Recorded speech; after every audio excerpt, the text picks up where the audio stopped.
No, if this was, say, a 4-year school and you were majoring in religious studies, then this would serve as a prerequisite or a lower division, and then you would take seminars, like you would have an entire semester on Buddhism, maybe, then an entire semester on Hinduism. But given that this is only a 2-year school, and these are electives, GEs, and there is no next stage. Yeah.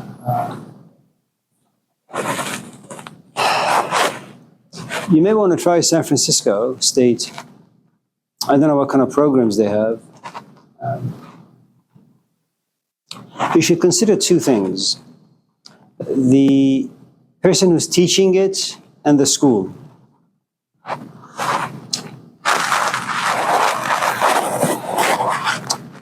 If you take classes, say, if you have a degree from San Francisco versus having a degree from Berkeley versus Yale, when you put yourself on the job market, there's a good chance that, of course, if you interview well, they'll pick Yale over everyone else.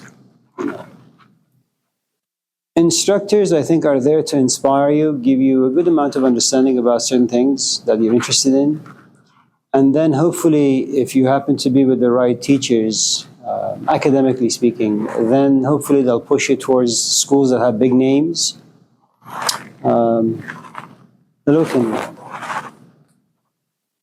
So when it comes time for you to get a job, it'll be much easier.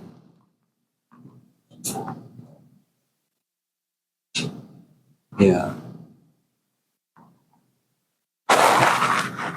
But initially you need instructors who are relatively interesting. Yeah. Anyone else? Kendra? I know you just walked in.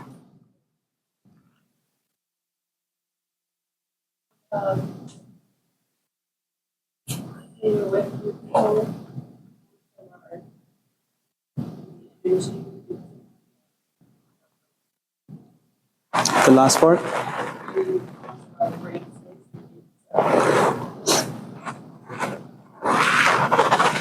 Well, first it depends what it is you want to do, and what you're focused on. If, for example, you have an exam tomorrow, and it seems to be relatively important for you, the exam, you will try as best as you possibly can to hang out with people who are also studying, so all of you can put your minds together and help each other in kind of understanding things that are a little difficult. Okay? So the fact that you have an exam, the fact that you care for your grade, the fact that you care for your future, academically speaking, the fact that you have a support system, 5 or 6 or 3 or 4 other people who are sitting there with you reading the books, that in itself becomes a buffer. It kind of just pushes everything away, just in case you say, I want to go drinking or smoking or just, I don't know, watching TV. The other people will kind of just inject some more fear inside you. And then what is nice about having a community is that it creates a good amount of guilt should you just get up and walk away. Shame. There's a good chance. Jean-Paul Sartre had argued that living in the eyes of other people is a bad thing. It could be, but I think in some cases it's a great thing. I think if you have a father or a mother or a friend that you respect, and that respect creates love, creates fear, their opinion of you matters a great deal. And you want to impress them, you want to please them. And so that itself pushes you into kind of pushing yourself a little, If, on the other hand, you have some leisure time and you don't really know what to do with the next 4 or 5 hours, then anyone will do and can do.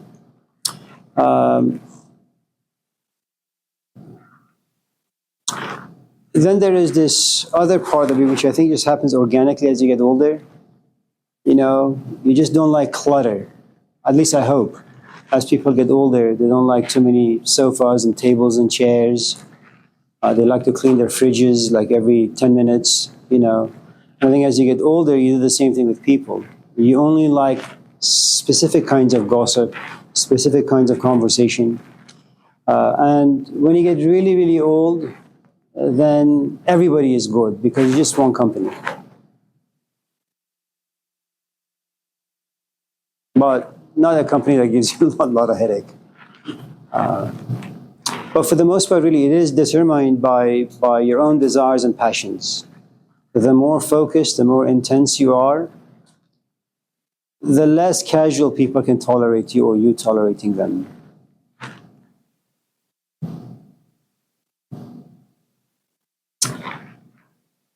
It's also good not to desire to help other people.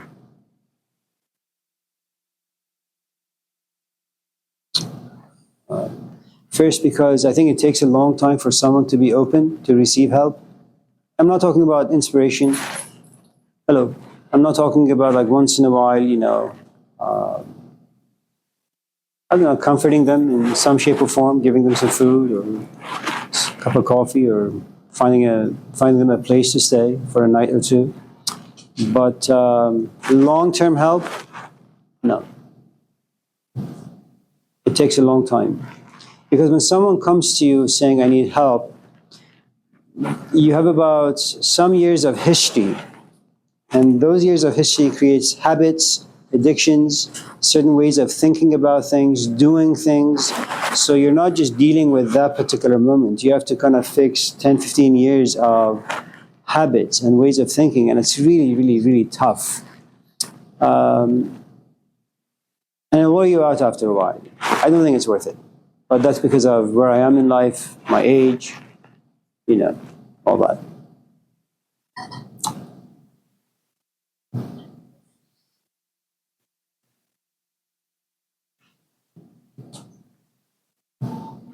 I think if you become pretty self-sufficient, find yourself a companion, but not someone with whom you want to talk, just someone who's just there.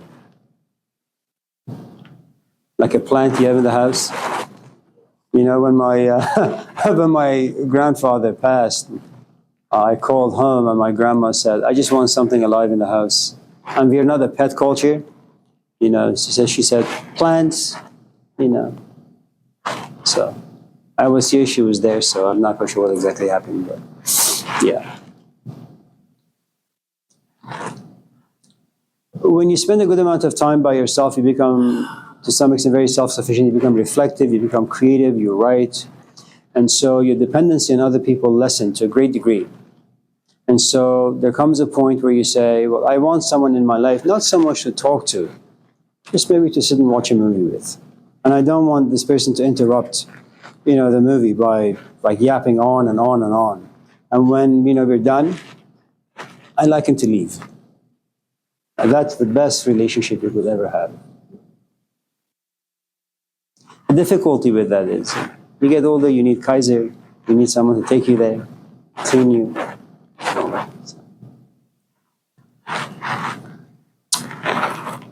Look at people as tools.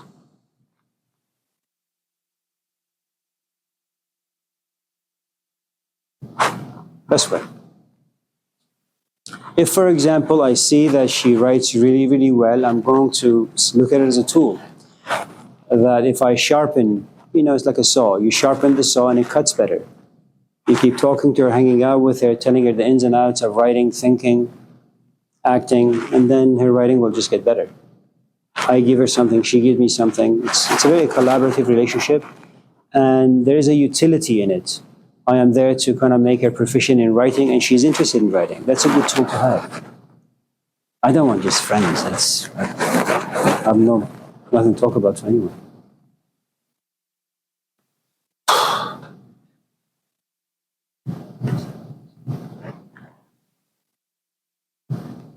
No one? Diana? Myla? Myla? And then Nina. I guess I've been thinking a lot about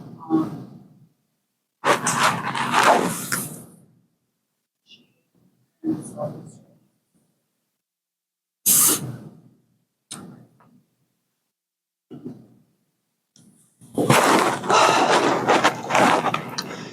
Self-restraint has to do with you having a certain position about something. Let's say I have been drinking most of my life, and it's been relatively okay for me, no problem. My wife is okay, my children are okay. Then once in a while, I kind of get carried away and become abusive, whether it's physical, emotional, verbal, all that stuff. And then in the morning, my wife comes and tells me some horror stories about me and my behavior towards my children. And one of them comes forth, and they're just black and blue, you know. And I was far too drunk, to understand what it was I was doing. And so she kind of gives me a pep talk. I also feel bad for witnessing what I've done to my child. That in itself creates a barrier between me and my desire to drink. It doesn't mean that I'll be successful, but there has to be something where a force that says you should change the way you do business with yourself, with other people. Because as long as there is pleasure with no consequences, there is no reason for you to restrain yourself. But the moment you see a flaw in what you're doing, then you become a Christian or a Muslim or a Buddhist, where you say, you know what, I want to abstain from doing this, I want to fast from doing that. Shame comes in two forms. One is exterior, the other is interior, that you have promised yourself never to drink. It has nothing to do with God or your parents or your friends. But you realize that there are days where things are tough and your only place of comfort is maybe drinking or smoking. And so you do it, it's fun, but then you catch yourself. There is this breakthrough, this thing opens up within you and says, you have promised yourself not to do A, B, C, D, you failed again. And with that particular shame comes anger as well as regret and repentance. It doesn't mean that you won't do the action again, but it does mean that there has been an opening, you've come to catch yourself. Whether or not you're successful to abstain from it in the future, who knows. Then there is, let's say I'm sitting in my room, I'm smoking, all of a sudden the door opens and it's my parents. And then I come from a culture where my parents don't smoke, they don't drink, and so I get caught. I only feel bad because I got caught by them, not by myself. That's a different story, So, if you have no respect for anyone, and if you have no respect, I suppose if you don't have any moral position for yourself, there is no element of shame. In other words, there has to be someone out there you respect, and there has to be something about you that you respect. And if you don't have either of them, there's no problem. In other words, the elements of shame and guilt and repentance are not going to show their faces. Yeah.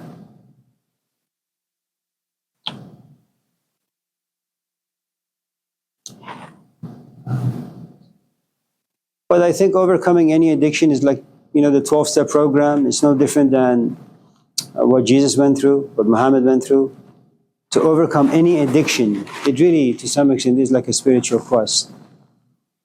Because you need to concentrate, you need to be mindful, you need to be aware, you need to fast. So, and it's tough. Yeah. Anyone else? I'm sorry, yes, Nino. I was wondering if there's any alternative to societies. We what? Fear-based societies. Fear-based societies? Like the U.S. is a fear-based society. Okay. There's institutions,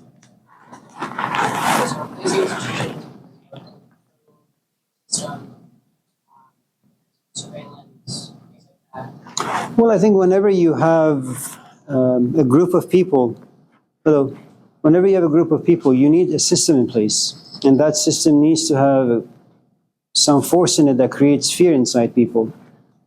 If you don't have that, society can't stand. It just falls apart. So fear is required. Yeah, fear is required. I mean, I don't know if you've ever been in a relationship. If you have been in a relationship, there are certain things that you fear doing. And as long as you have that fear, and as long as that fear keeps you from doing certain things that could harm the relationship, your relationship will continue and remain intact. But the moment that fear goes away, you just don't care, whatever.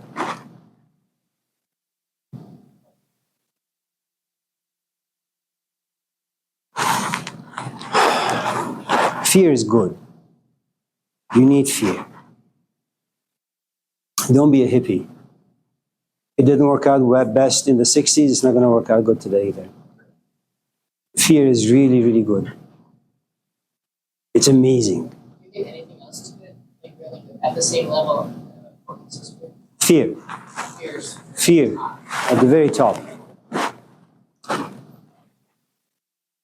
I mean, look, if you desire to go to Stanford, if that's your hope, if that's your goal, if that's the way you want to impress your parents, if that's the way you want to impress yourself, and you have a lot at stake, your future, 5 years from now. Nina is going to graduate with a PhD or a master's degree from Stanford. She's going to get a job. She's going to make about $250,000. That's a good Nina to be in 5 years from now. Now, to protect that Nina, well, you need to have a good amount of fear because you have contaminants coming at you from everywhere. These are the vultures. You have friends who are lousy. You know, you have technology that's going to just slowly eat your time away. You have all sorts of things. So if you fear not reaching the end goal in 5 years, if you don't have that fear, well, you have all sorts of things walking into your life, and 5 years will turn into like 15 years and you'll never accomplish where you want to go. So fear is good. It also depends what exactly it is you're fearing. You know, some people stay in an abusive relationship.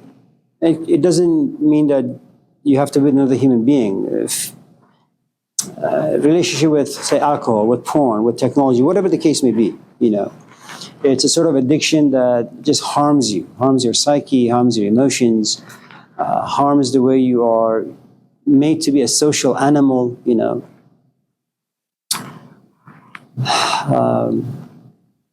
Some people fear walking away from an abusive relationship because they don't really know what to do with being alone, you know. So the abuse will continue, and it's because of the fears. Some fears, but discerning which fear is good and which fear is bad, that's a difficult part. So fear is more sustainable than passion.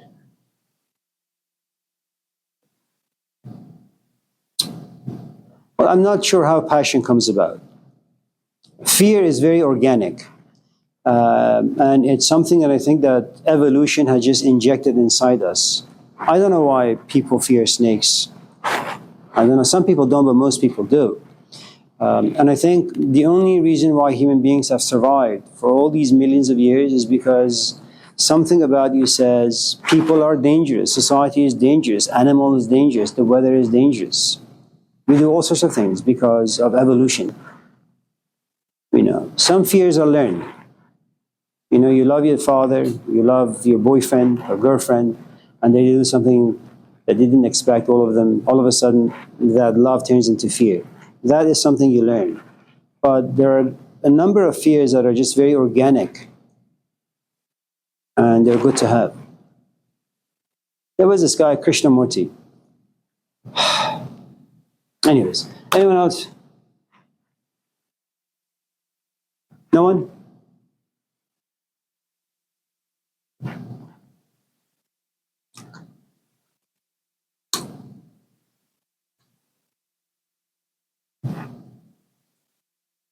Yeah. It's like we all mentioned how students like their information away, for instance, and just receiving it doesn't, if it's free, it's not necessarily appreciated. But yet there's this relationship between the teacher and the student, and like, you know, the audio that we're supposed to listen to this week, like sowing seeds, right? It seems like a teacher, in a sense, is sowing the seeds, but I guess what's sort of like the cost or price of where I guess there's a cost to you, and that there's a price that you pay as well, right? If you're really interested in learning something, sustaining that. So I'll just give you a hypothetical, and it may not be relevant to your question, but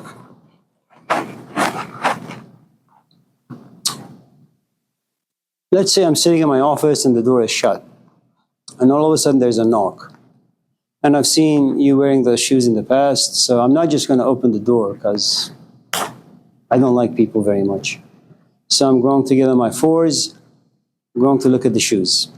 And I'm going to say, do I recognize these shoes? And you say, oh, wait a minute. I remember Wolf, wearing those shoes. Then I have to sit back and say, okay, well, in class, what exactly does she do? What's her body language? Does she have any questions? Does she throw out any jokes that are irrelevant to the topics we are talking about? And I realized, no, for the most part, you're pretty decent. So I opened the door. Now, it's going to be a shot in the dark. You may be just in a bad mood, or a lousy mood, or a sad mood. And my therapy days are over.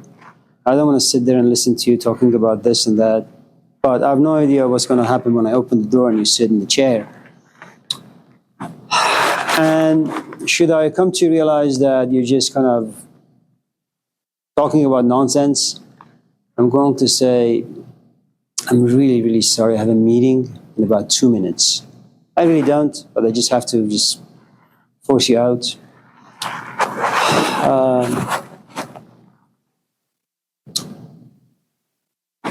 To do anything and everything, you need energy. Me looking at you takes energy, especially if you don't look good. I'm a human being. It's very organic. If you're not attractive, it takes energy to look at you.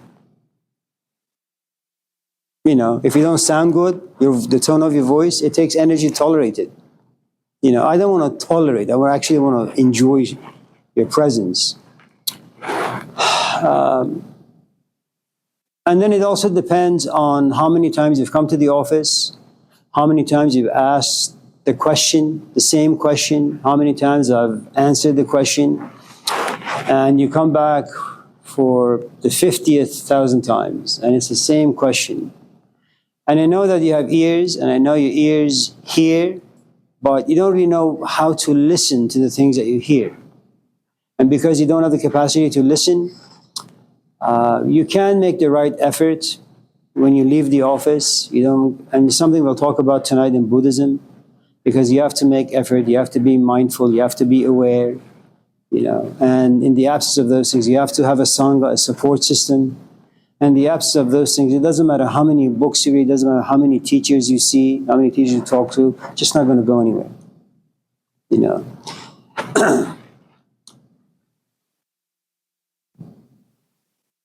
The easiest path, and it's something we didn't talk about in Hinduism, the easiest path for a student to kind of make some fundamental changes or transformation is love. It's what they call bhakti yoga. This particular love, first of all, the power is unequal. The student has zero power. That's what a love relationship really is. It's a one-way. The student loves, but the student doesn't know if the teacher loves. Okay, the student has already taken the bait. And the more they try to kind of wrestle, the more the hook will just kind of go inside their meat. Okay. Now, whenever you love, and remember, sometimes whenever you love, you're always in the business of being passive and therefore pleasing the person that you love. Whether it's Brad Pitt, Snoop Dogg, Sadhguru, or Jesus Christ, it makes no difference. Whenever you love someone, you will do whatever you can to please them, make them happy. You want to look good in their eyes.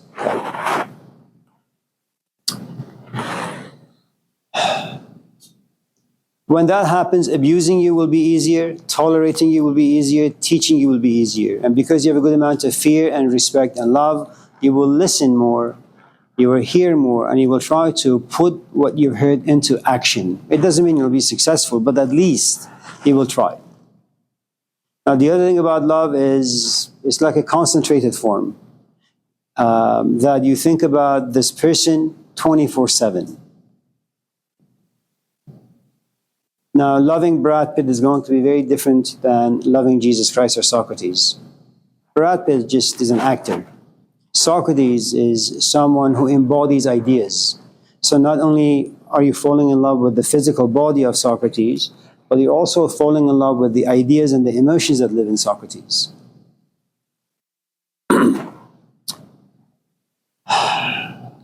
And because you want to please him, you'll do what you can to make the changes possible.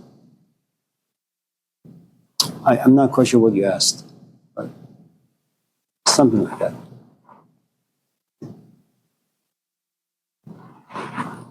Anyone else before we go home? No? All right. Well, let's finish up Buddhism tonight.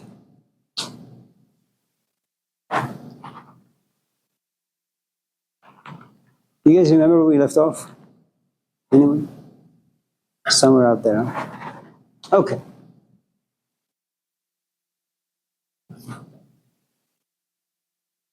So boring.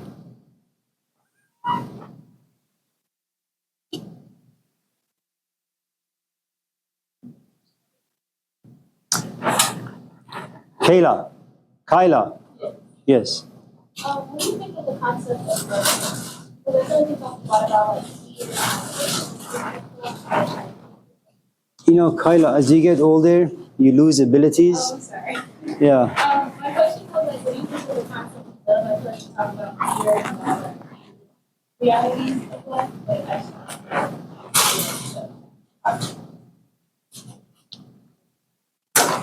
What do I think about the concept of love?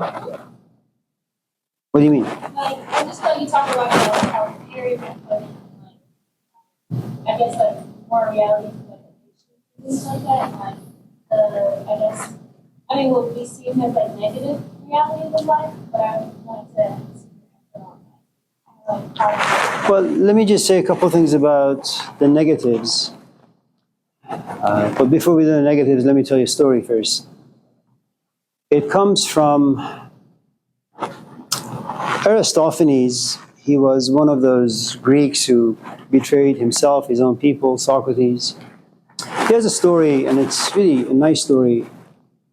The story is that when Zeus created human beings, he gave them 2 heads, 4 arms, 4 legs, and they were complete. I don't know if you've, they were complete. You know, it's like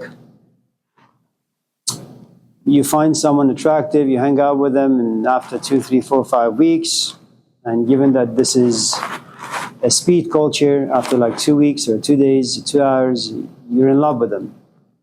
And then the best language to express love is when the 2 bodies begin to grind against one another, i.e. sex, or what we call making love. And so you guys are at rest. There is no need to go anywhere. There is no need to do anything. You kind of just order pizza. It comes in, the man is completely like naked, standing behind the door. Yeah, here's $20, here's the pizza, And you go back in and you have your food in bed. And you spend the next like 4 or 5 hours or days just in bed. No shower, no bathroom, nothing. You're just in bed. That's completion, perfection. That's the Garden of Eden. And that's what Zeus had created. Then Zeus comes to realize something very tragic about human perfection. The moment you experience perfection, you become very, very self-sufficient. You don't need to pray, you don't need to repent, you don't need church, you don't need God, you don't need the Bible, you don't need anyone, you don't need anything. You are at rest. And Zeus says, I created human beings only for one reason, for them to worship me. And for you to worship anything, you need to be insufficient. You need to be needy. Something about you needs to be broken. You need help. You can't do it on your own. And so you pray to the Zeus or lesser gods. Okay? But when Zeus comes to realize that the human beings have no need for him, he says, well, I created the human being so that he or she could worship me. But now that I've become irrelevant, I need to make sure I once again become relevant. How do I do it? Well, What happens when you love someone, but he or she isn't there? You're broken. The world is a big place. You go for a walk, you come back home quickly. You turn on the TV, you shut it off. You read a book, you close the book. Nothing seems to be working for you. You are what we call completely restless. You're in the desert. 8 billion people, 2,000, 5,000 TV channels. Your fridge is filled with food. You're healthy. You can go anywhere, do anything, but no, you stay home. And you're on the sofa, looking at your cell phone 50 times a second because you want someone to call you back, or this particular person. So Zeus comes to understand what he needs to do to make the human being once again worship him. Zeus breaks the human being. How? Cuts him in half. It's very much like two lovers cut in half. He throws one over there and throws one over there and says, I'm going to make sure that these two halves never meet. Because if they do, they'll be complete. Once complete, they will no longer need me. And I don't want that to happen. So what you have in the business of love relationships, and remember what we're talking about, you don't fall in love because of ridiculous reasons, that you see someone's soul and they see your soul and the two souls connect. It's a very, very special relationship. Now, for these two people with the proper souls to come together, Zeus argued that I'm going to throw in their way 1,001 different obstacles. They're never going to get together. They're never going to meet. And it's going to be a lifelong struggle, whether it's you finding a job that you're passionate about, that is an extension of your soul or your creativity, or finding a man, or taking care of your parents. There's always going to be an obstacle out there for you. It's always going to be a struggle. It's always going to be disappointing. It's always going to be filled with suffering. That's what Zeus does. So when you look at love relationships, you realize most of the time it's going to be negative. You have this oasis for about 2 weeks. Just 2 weeks. Where there are no arguments. You look into his eyes and you see God, right? She looks at you or he looks at you and he sees the same thing. The both of you are perfect. But then the human elements come in. Jealousy, possessiveness, perhaps too much attachment, insecurities of sorts. And then once the human elements come in, love becomes contaminated. Now fighting begins. And 2 weeks later, there is a breakup or a divorce. Now that's Aristophanes' story. If you look at the emotions that we have had for the past many, many thousands, if not millions of years, if you examine them very, very closely, about 98% of our emotions happen to be negative. You have few moments of positivity, of joy, of happiness. But to get to those tiny little moments of joy and happiness, you have to go through tremendous amounts of crisis to get there. I mean, look, school is not fun. But once in a while you can have fun in your classes, maybe writing an essay, reading a good book. But you have to really wait and struggle for 4 years for someone to ultimately give you a piece of paper. And your parents will be happy. You guys will go out, have a great time. And then you will walk home alone. And then you will look at your diploma and you say, okay, now what? Well, now comes looking for a job. Now comes interviews. You no longer have to interview your teachers. Your teachers no longer have to interview you through your essays. Now you walk into a room and there are 20 people sitting, wanting to know if you're qualified for a job. At every point, you have to prove yourself. And once they say, yes, you have the job, you have 10 minutes of happiness. And that's it. So most of the human experiences have no choice but to be negative. Because it's just one big puzzle and none of us have the answers.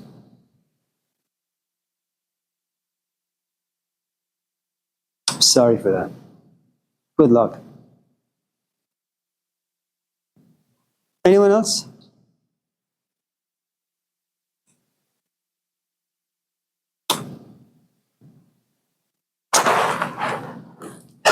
Okay. So some 3,000 years ago, you have this punk, somewhere in India, privileged, like Carlton, comes to realize a few things about life,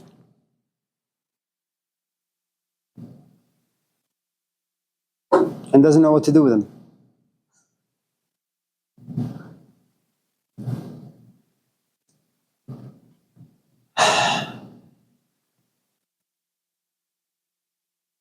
For those of you who are here, what he comes to realize is that people get old, and there isn't much you can do about that.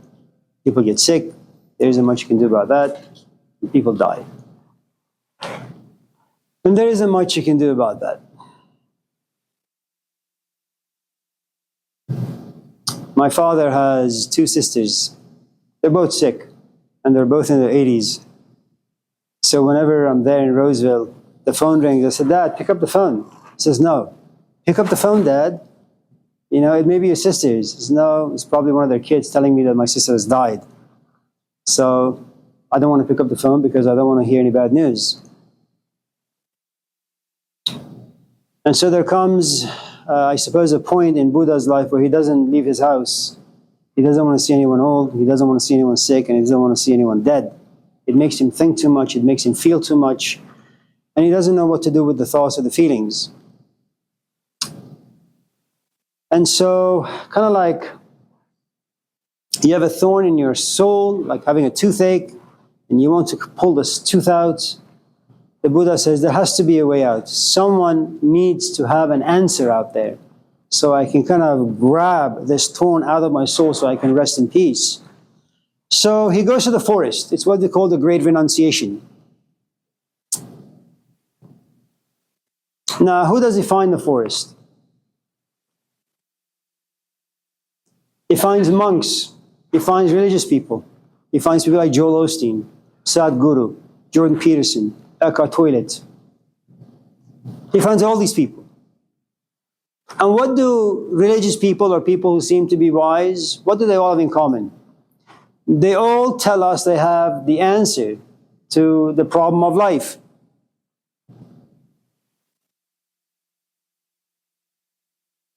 Some say fast, some say sit and meditate, some say breathe deeply. The Buddha does all of that. He has dreams. He has out-of-body experiences.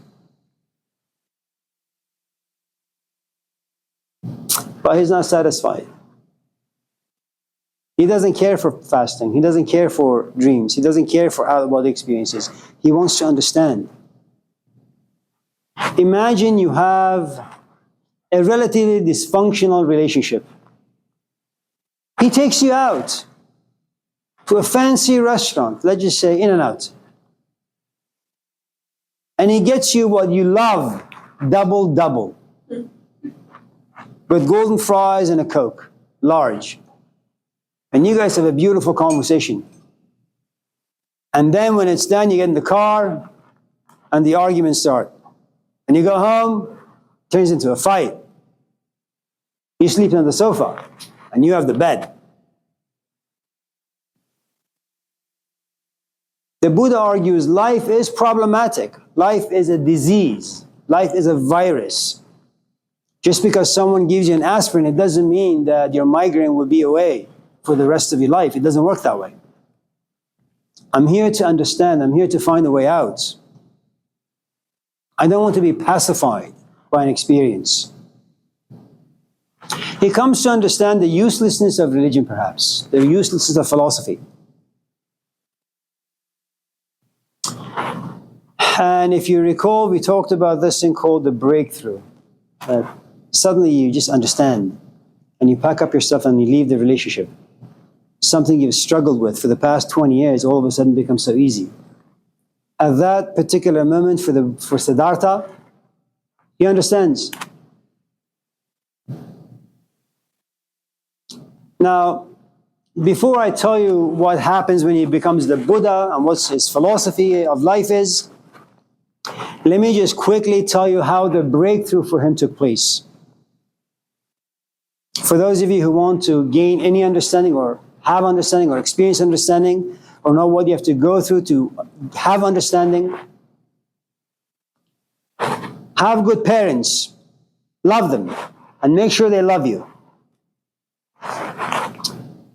Have a lot of food in your belly. Live in a big house. Be around a lot of attractive people. Live a very, very comfortable life, physically, emotionally, intellectually, and believe in whatever. It's called spiritual. Be a Christian, be a Buddhist, be a Hindu, be a Muslim, doesn't really matter.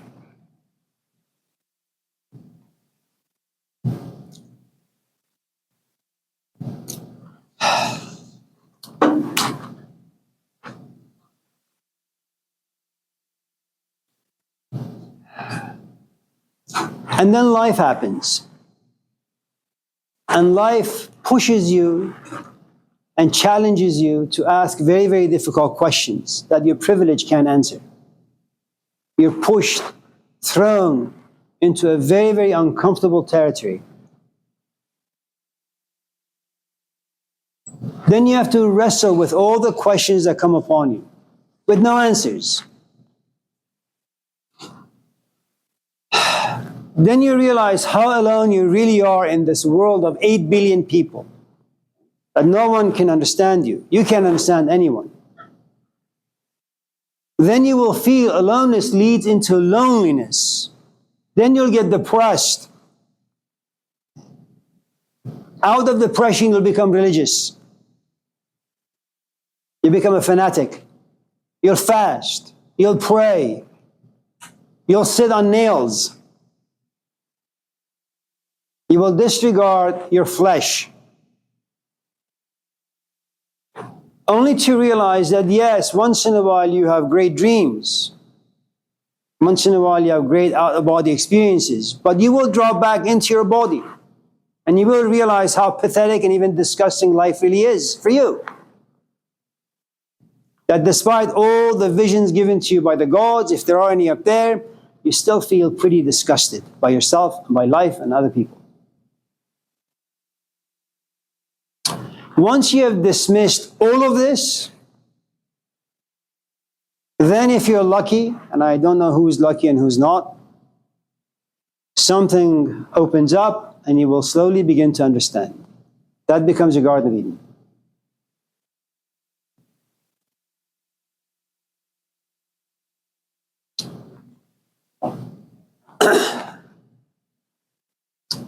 Now let me put all of this in a language that is Buddhist.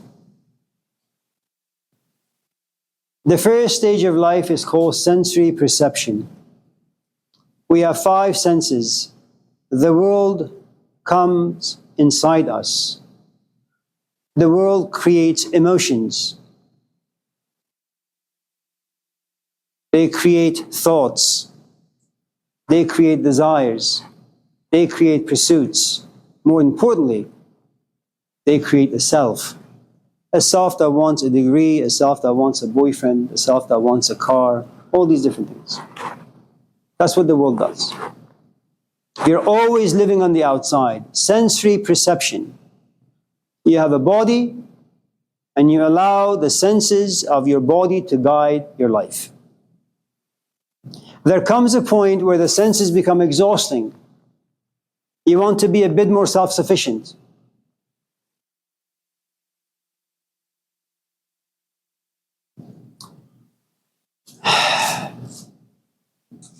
You enter the second stage, is called intuitive perception. It's the stage of self-knowledge. You want to understand why your body has a tendency of going to this place and that place, why all these places create specific emotions about you, some negative, some positive, some neutral. Why it is that when positive emotions come about, you want more of them. Why negative emotions come about, you want less of them. You're beginning to understand why the world plays with you like a toy. Now, for you to understand the function of the senses, the function of the world, the interaction between the senses, the human body and the world, for you to be able to understand that, you need to be able to introspect, reflect, to be objective.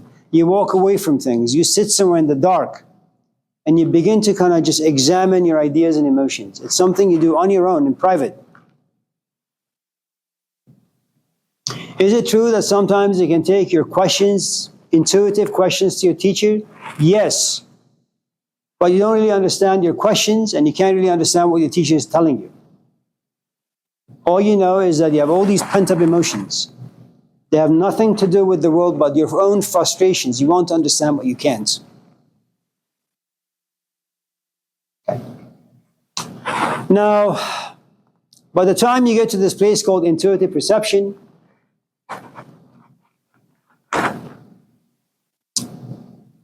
you've become really quite self-sufficient. You don't need to read books to figure things out. Books are fun, don't get me wrong.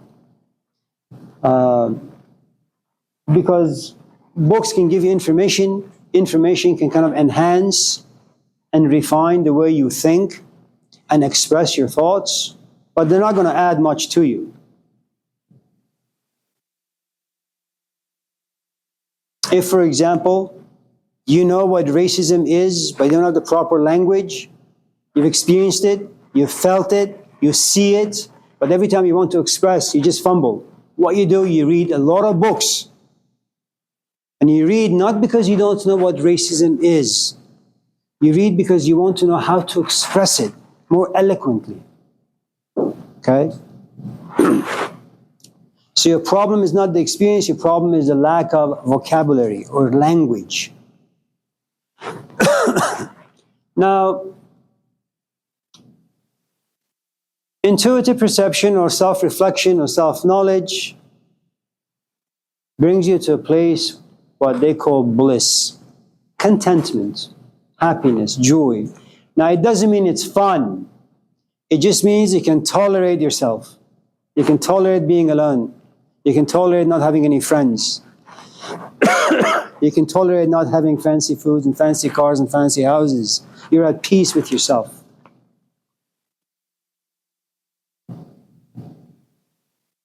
Okay?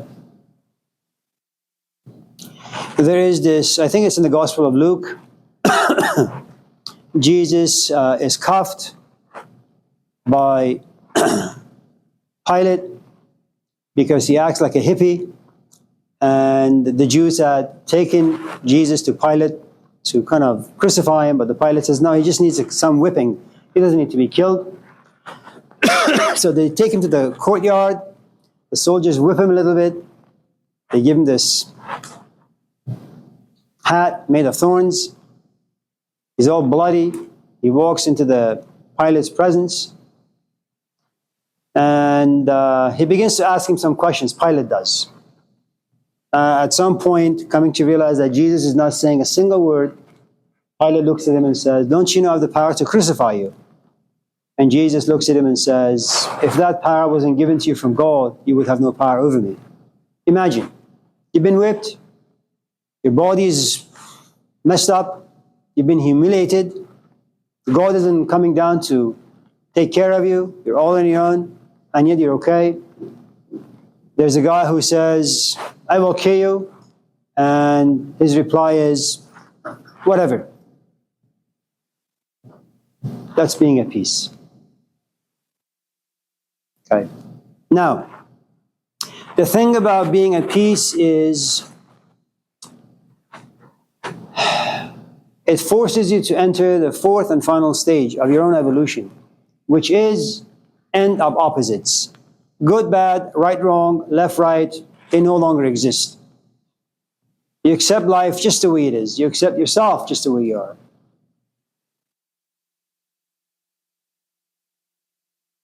If that's a little difficult to grasp, let me give it to you this way.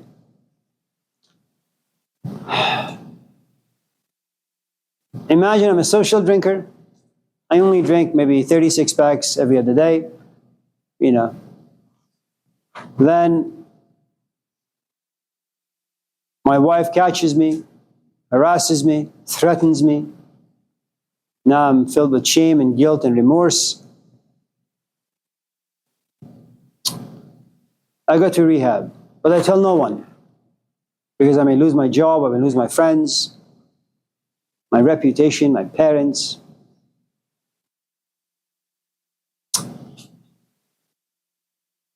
And then I take this journey to sober up completely. And after 20 years, I go to my friends, my parents, strangers. I say, yes, I used to be an alcoholic. For 20 years, I lost my wife, my kids, my parents, my kidneys, my liver, my this, my that. But eventually I came to realize a few things. And with the realization, I came to understand a few things. And now I'm free. I haven't drank for the past 30 years. You come out and you talk about your mistakes without any shame or guilt. End of opposites.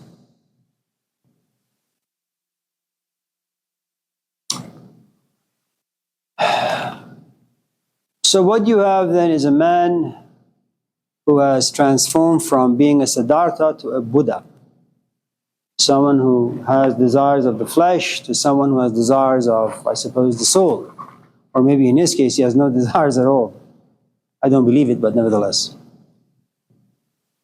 Do you have any questions before I yap on some more? No? No one?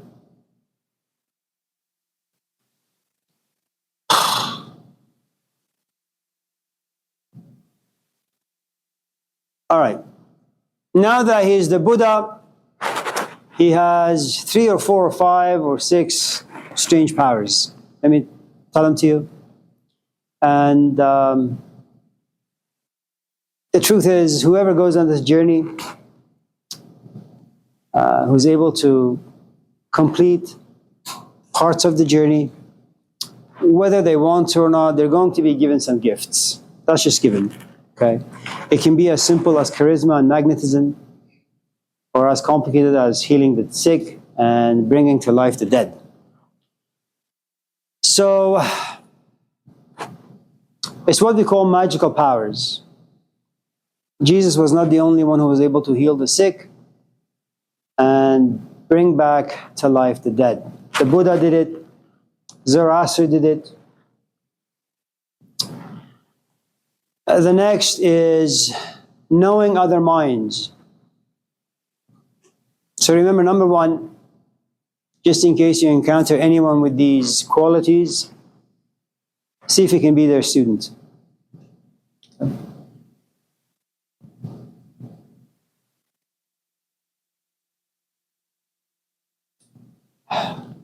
You can't have compassion for anyone if you don't have number 2 or number 3, knowing other minds and past incarnation.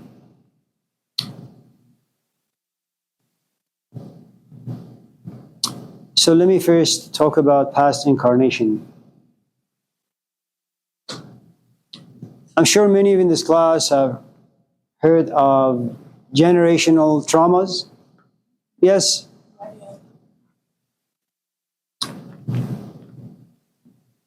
If you come to my office rude, obnoxious, disrespectful, if your questions are stupid and childish, I can do a couple of things. I can either be a human being who lives in the opposites, right, wrong, good, bad, yes, no, or I can be a bit more evolved. I can say, okay, I wonder where they came from. I wonder who their parents are. Or I wonder what their history is. And like a detective, if you're interested in that particular person, you're going to trace their history back.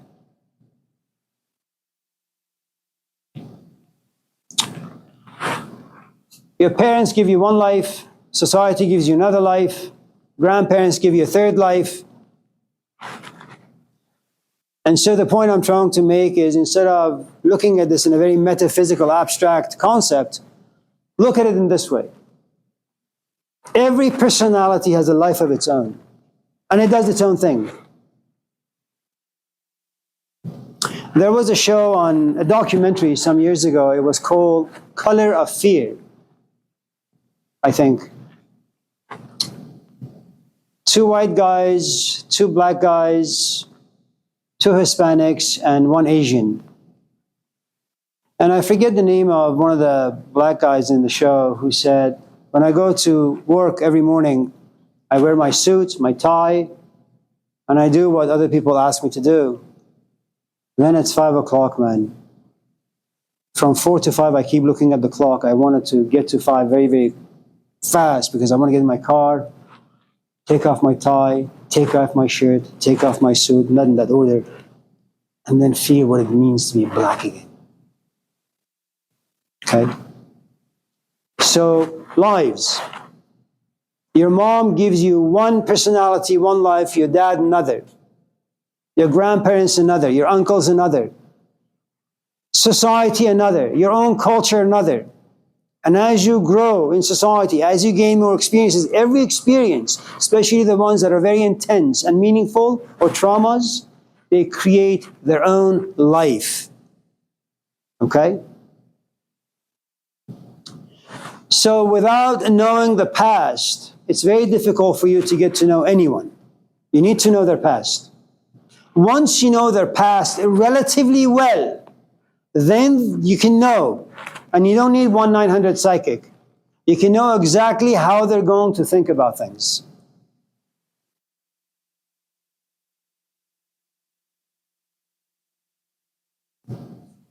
Okay? Now remember, anyone who's comfortable, who has a good life, who's not broken, is not going to go to the Buddha.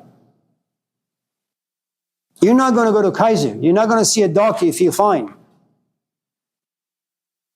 If you don't have any questions about the assignments and you've been getting A's, you're not going to harass me about how to write your essay. You will only do so when you get your grade and it's an F. So remember, the Buddha is like a doctor. Casual people simply don't go to him. They may be curious, but they're not going to stay for too long. So because the Buddha is not only the doctor of the soul and the mind and the emotions, he has the fourth quality, which is called divine ear. He really listens. And he really understands. It doesn't mean he can do much about those things. It just means that for the first time you feel like you've been understood. And he also has the fifth quality, which is called the divine eye. There is this beautiful scene in the Gospel of Judas where Judas is the only person who does not look directly into the eyes of Jesus. He feels embarrassed. He's far too small. He's far too contaminated. Jesus is far too pure for him. So he always averts his eyes. You know, it's like when you love someone, but you don't want to expose yourself, and you're like shaking and trembling, and you're sitting and having coffee with them, and all of a sudden you feel like you're exposing yourself a little too much, so you don't look at the person, you look at your coffee cup instead. Okay? So for the first time you feel like someone is able to see your emotions, your history, your thoughts, your past, i.e. your soul. And it's a frightening experience, joyous as well as frightening.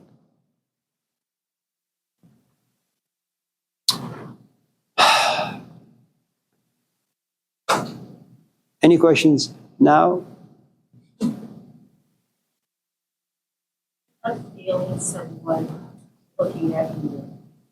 Let's just say you're in a room with a lot of people, and something makes you turn, and you just see somebody staring at you. Right. I don't know those things.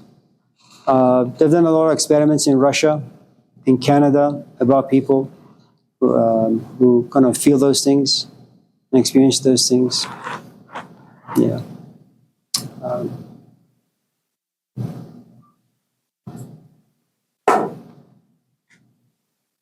Yeah, I don't know much about them. I had a friend. He was. His name was Muhammad Haqi. He had his MD from Iran. He had his PhD in philosophy from Oxford. He had his acupuncturist degree from University of Maryland.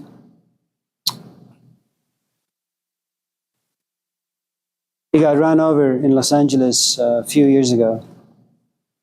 He was 40, his teacher was 25. And I remember in Sacramento, we were having a gathering, And all of a sudden, I think the fan was beginning to move a little. And he says, "Oh, I think my teacher is talking to me." And so Hussein, the person we were working with, he gets up, says, "No, the window's open and it's windy. It's the wind that's making the fan move, man." So I guess what I'm trying to say, keeping your feet on ground is the healthiest way to be. Just in case you feel as if someone is looking at you or through you, it doesn't mean anything. But that's just me. You do what works for you. Now that I've told you a little bit about Buddha's journey and the sort of qualities he had, let me tell you now is about philosophy of life. Before I do that, though, do you have any questions? What is powers? Powers. Yeah. He having these powers, and you're saying that he wasn't the only one throughout. Right. Who had these powers, but why he's set a form? It seems like why these out of. I have no idea. I have a friend in Canada. She always had some health issues, and by I think chance she was shopping, getting some vegetables and stuff. A woman looks at her and says, "You have some issues. Here's my number. Give me a call." And the strange woman tells her all the symptoms she's been having for the past 25 years. Why does she have those powers? Who the hell knows? About 40 years ago, we were sitting somewhere with our friends, and one of them, a really nice woman, she has 2 or 3 kids. She gets up and she tells the rest of us to shut up, just like that, And Persians are weird. I mean, the social etiquette is quite intense. And so then she says there are some spirits sitting here and they don't enjoy what they're hearing. And then she loses consciousness. And then she is taken to the hospital. She wakes up in the hospital bed. And then she speaks German. She speaks Arabic. She speaks French.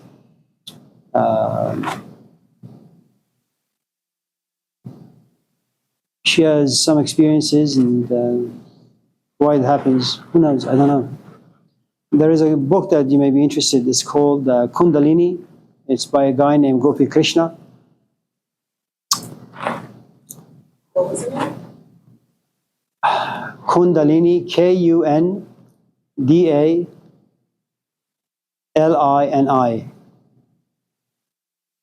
Yeah. And so he's been sitting and breathing in and out for, I don't know, meditating, if you want to call it that, for 20 years. One day he has an experience. Why after 20 years now? Who knows? And through that experience, he also has some healing powers. And there are all these people who sit and meditate, but they remain the idiots that they've always been. Not this guy, though. Something about him just changes completely. So I guess the answer to your question is no one knows how these things happen and why they happen. Yeah.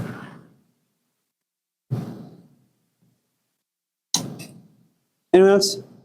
No? You sure?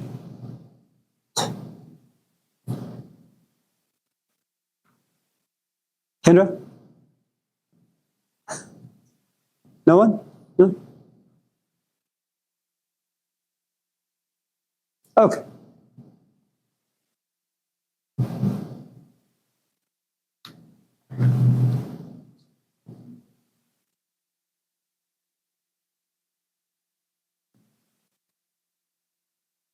So these are called the Four Noble Truths. They're about the meaning of life and how you and I ought to live it.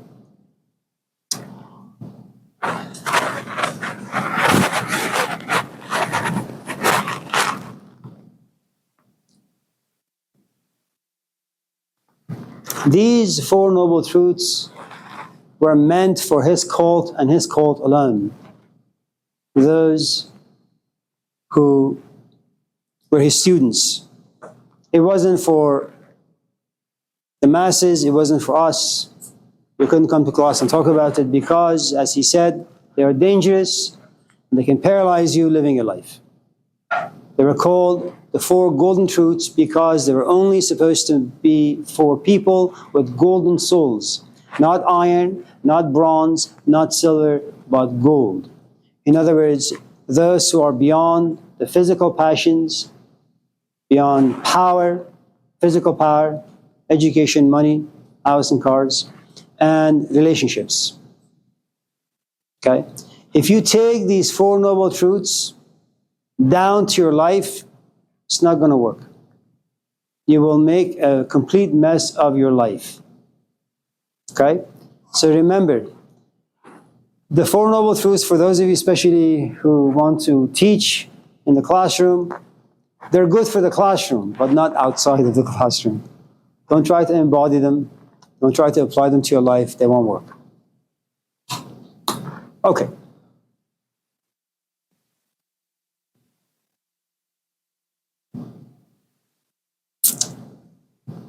You sure you don't have any questions?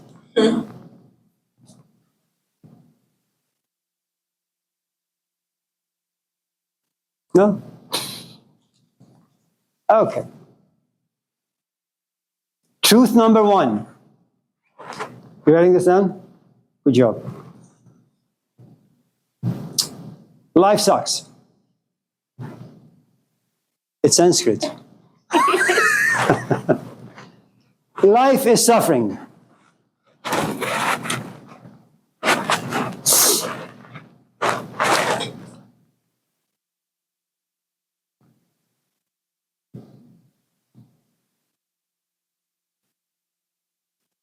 It just smells bad.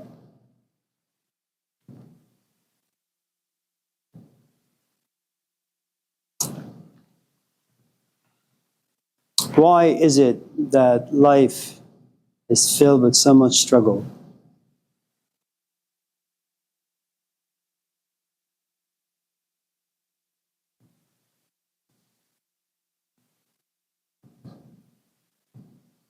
Things just don't last. Nothing lasts. It's what they call impermanence. You know, it has taken us many thousands of years to be able to create buildings that don't fall when there's an earthquake.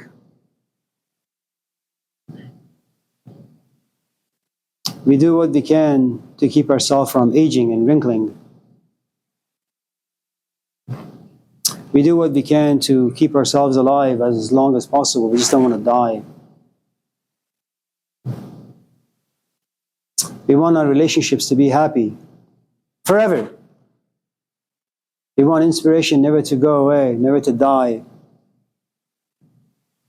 We don't want good things to end.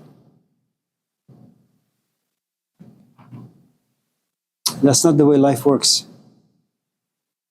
So we make all these plans, and in the end you have nothing.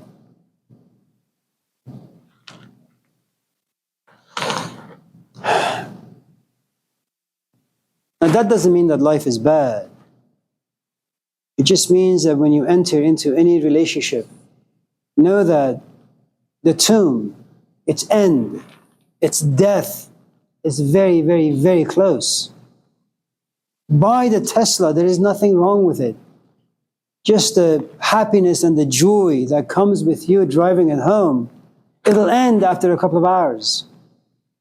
Fall in love. Have a great time. Just won't last.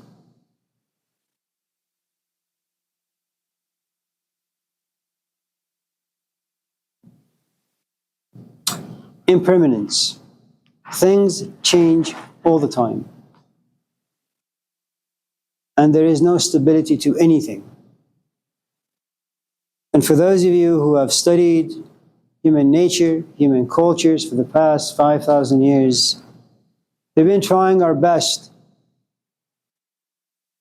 to create societies that don't fall apart, to create relationships that don't fall apart. Seek a happiness or a joy or a kind of health that just doesn't disappear. But we haven't succeeded. We are creatures that desire, demand security, stability. You need to understand that despite Buddhism being one of the best known religions, is such a tragic philosophy of life it has.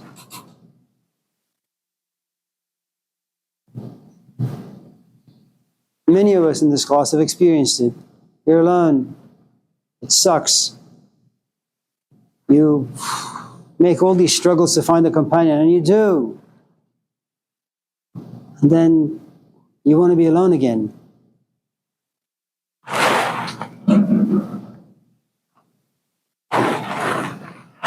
So that's our condition. Everything is fleeting. There was a movie some years ago by Woody Allen, Whatever Works. It's a great movie. Woody Allen considered himself to be an existentialist, someone who's chasing some meaning for life, coming to realize that life is absurd and ridiculous. So he made this movie called Whatever Works.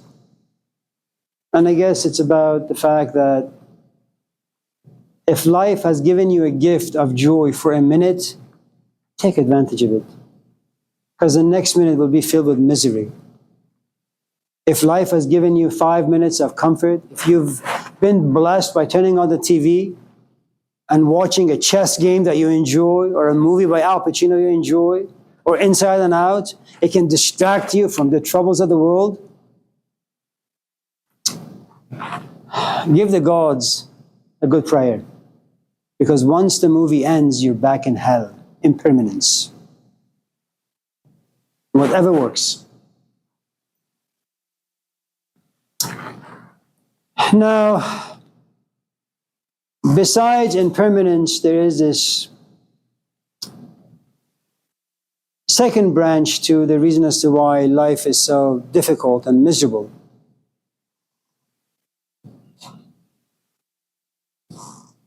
We're always so dissatisfied. Nothing makes us happy for too long.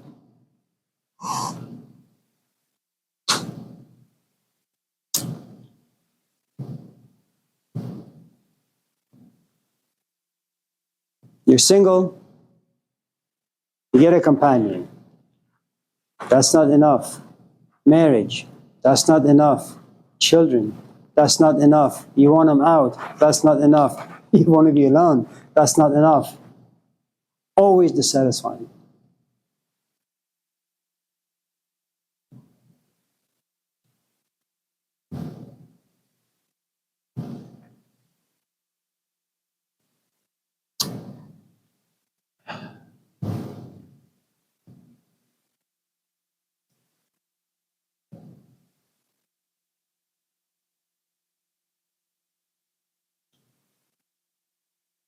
I'm guessing Buddha was a very extreme and intense introvert who saw life on the negative side.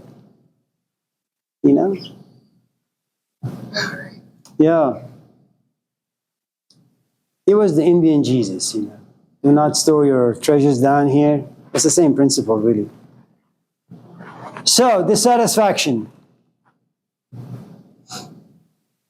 Again, remember, if you can use this branch well, it'll save and protect you from heartache.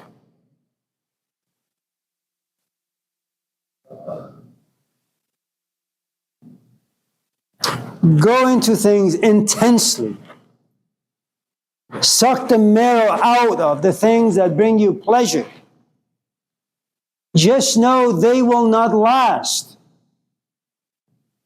And know that there will come a point where you are not completely satisfied with what you have.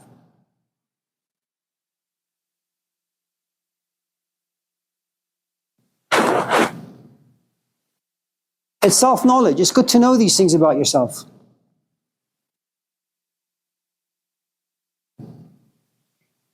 And for those of you who are social and political activists, you know, if you know the impermanence and dissatisfaction well, if you embody these two branches, capitalism, the world of advertisement, They're no longer able to deceive you so well.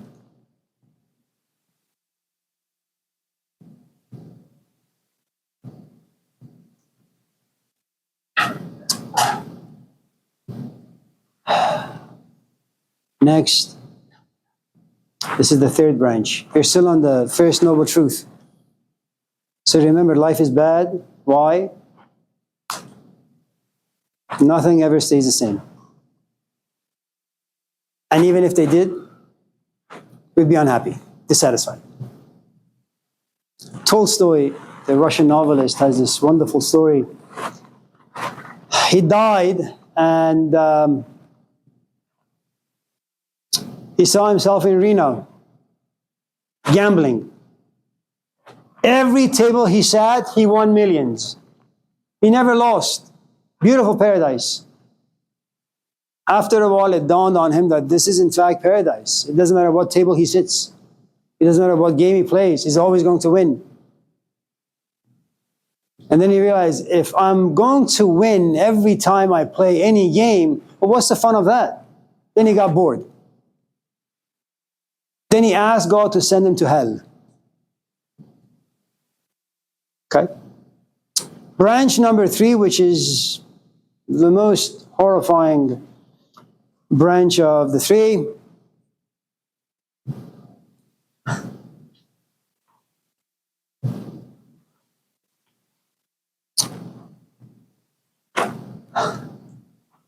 There is no self. It doesn't exist.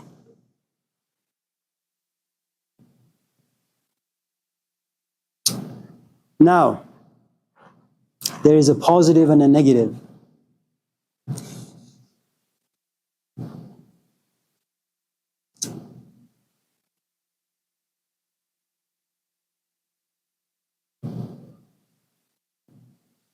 I have a friend who's been depressed for a long, long time. It's really just difficult to watch her. And whenever we go to places, we always give her a call and take her with us so she doesn't harm herself.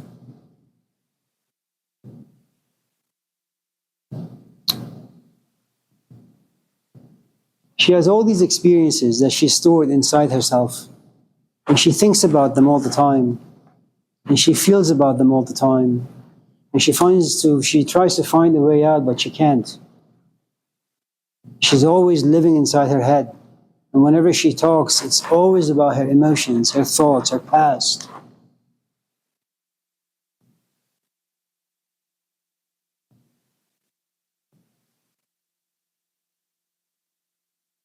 If I was to ask you, who do you think I am? The best answer you could give me is the following. You didn't come here of your own choice. Your parents had sex, here you are. You didn't choose your culture. You were thrown in the Persian world, a religious world, with those parents and those grandparents. You didn't live in a village, but you lived in the capital, Tehran. Number of advertisements, 20. And every piece of advertisement creates emotions. You don't create yourself. You're like a petri dish. Other people just inject things inside you. Don't be an owner of other people's creation.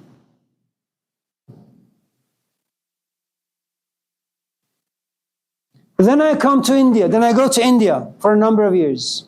And then I come here.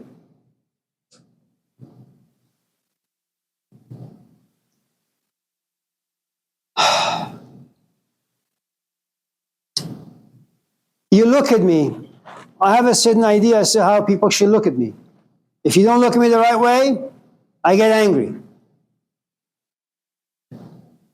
Society tells me I need a certain grade to graduate. If you don't give me that grade, I'll be angry.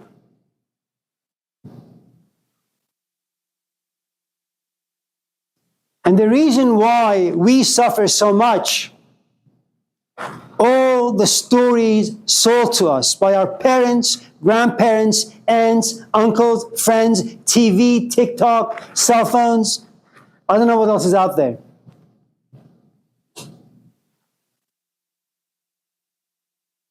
I also don't know what it means to walk around with not having a self, an identity. If I'm not a man, if I'm not from Persia, if I don't have all these stories inside my head, then who the hell am I? You remove all these negatives from me, I'm nothing.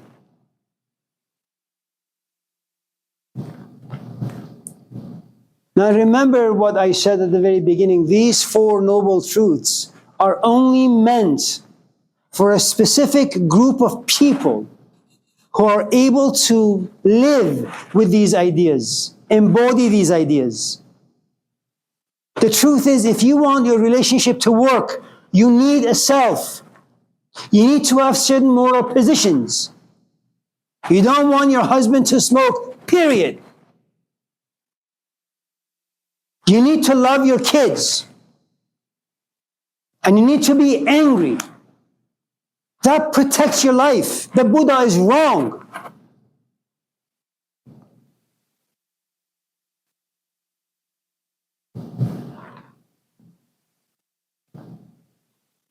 These ideas do not work in life. They only work in cults, where people can garden 24/7.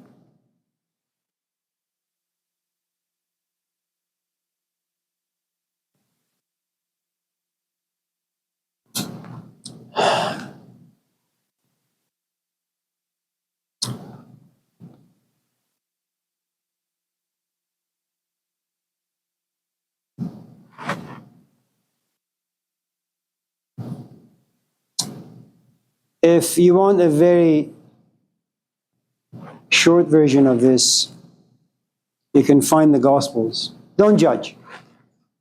A person who doesn't judge is someone in whom there is no self. Doesn't see right or wrong, just accepts. Someone who keeps turning the other cheek doesn't have anger. There is no self. There are no emotions. And you know why the other person keeps slapping you. And because you know, you don't judge. You understand why. And these ideas are just too much for someone like me, a regular, puny human being.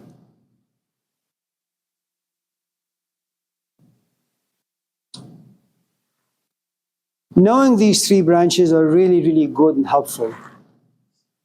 Even if you're not interested in this class or these ideas, just having a little amount of self-knowledge really just helps in life. So all of us in this class are looking for security, stability, and what we are told is that you won't find it. Should you find a shade somewhere, take advantage of it for 10, 15, 20 minutes, because life will take it away soon.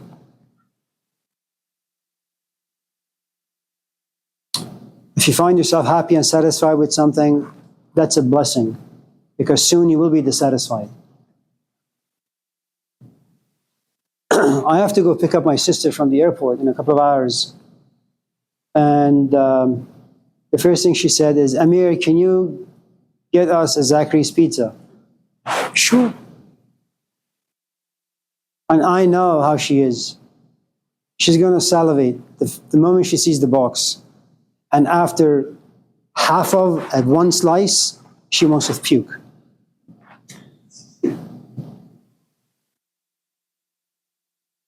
She called me from Rome. That's a lot of hope to call me in Oakland asking for a box of pizza. It has her happiness, memories. But after a couple of bites, she's no longer satisfied.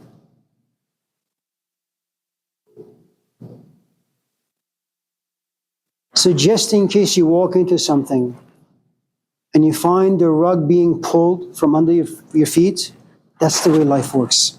Don't throw a temper tantrum. Be mature. Be patient.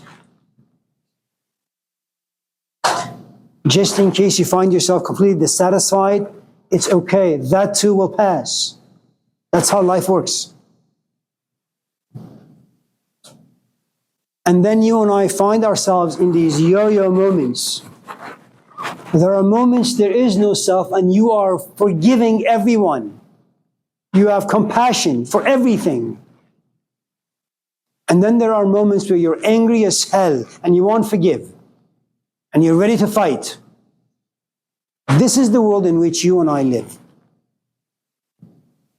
Sometimes we are Siddhartha and sometimes we are the Buddha.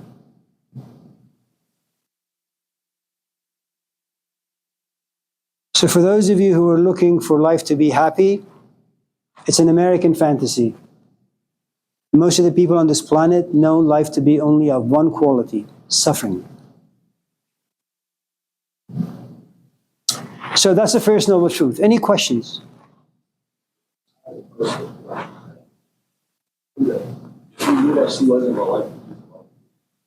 Oh, she likes a pizza. But her eyes are much more greedy than her stomach. You said she was like 4 feet. She's not 4 feet, she's like 5. 5'2". When she turns 70, she'll be probably 4'5". Yeah, I believe it. Yeah. I just wonder what the infatuation is with that. What makes it? Yeah. Well, let me tell you. I'll give you a response, but I'll steal it from Morpheus, my hero from the movie The Matrix. No one can be told what the Matrix is. You have to see it for yourself. So, just go there. I close at 8:30 though. They actually close at 9. Closing soon, my God. Yeah. If you don't have the money, just wait by the door. If someone's walking out with a box, push them to the ground, grab the box, and run. Is that good? Yeah, that's a moral thing to do. Anyone else? She like the same flavor. Every time. Like the Yeah, spinach. mushroom. Yeah. Anyone else? Huh? I do, but I can't eat it anymore. Can you just give me the bullet points for the portal, which is Well, you were only on the first one. Life is suffering. no. You said life, suffering, right, and then the three. The branches. So there's subsets, branches within the first one. Yeah. Okay, I know 3 there's. I'm just giving you like the, Okay. yeah. Yeah. Like it. Oh, Yeah, these guys are complicated. Imagine having a relationship with them. Like being his wife. I'm angry with you. No self, honey. I thought you'd make me happy. Impermanence, I'm sorry. Okay. And you guys thought you had it bad. All right. Second noble truth.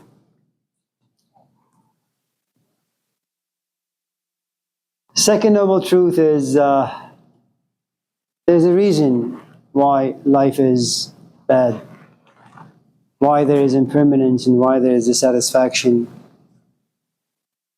and why you think there is a self when in fact there isn't. It's what they call desire. Life is bad because we desire things. Why can't you guys be like Philly?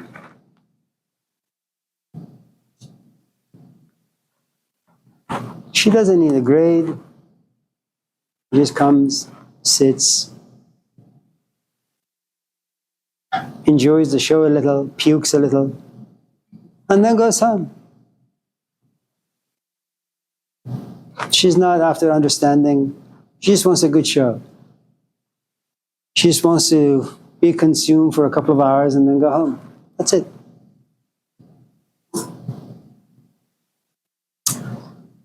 You guys want grades. So you sit and you do essays that you don't really want to do. And the truth is you can do. Desires.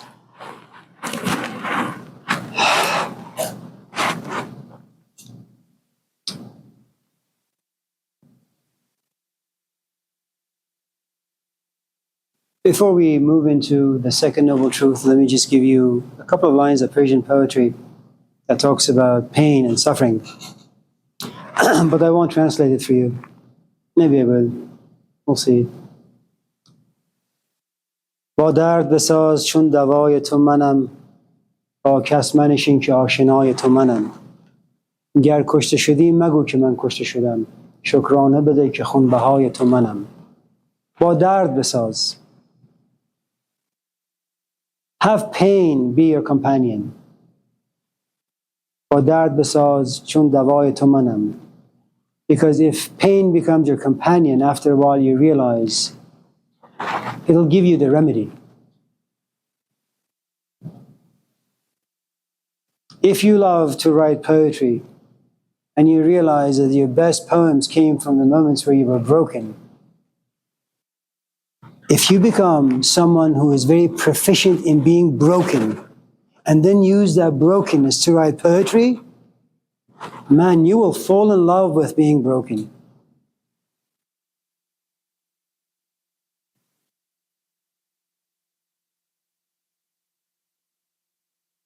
So if you want to know why Siddhartha became the Buddha and why we worship him 3,000 years later, why we worship someone like Jesus or Moses or Muhammad, they were able and willing to live with pain. Because out of the pain came insights and wisdom. Okay?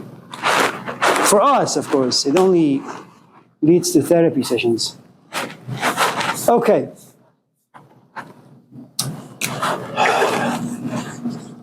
Desire. This is going to be a repeat of everything we've done in the past, but it's a good reminder. Do you have any questions before I do this? You go by Thai, right? Yeah. Tali. No time. Thai, sorry. Why do you think pain brings upon like inspiration? Because I feel like you said, like I like to write. I'm a writer. I'm a songwriter. I love writing. And I feel like when I'm in a certain space, especially like pain, like I feel like I write better in the moment. But then sometimes, like when I'm, just regular, I'm okay, I'm happy. I don't feel like my writing is like okay.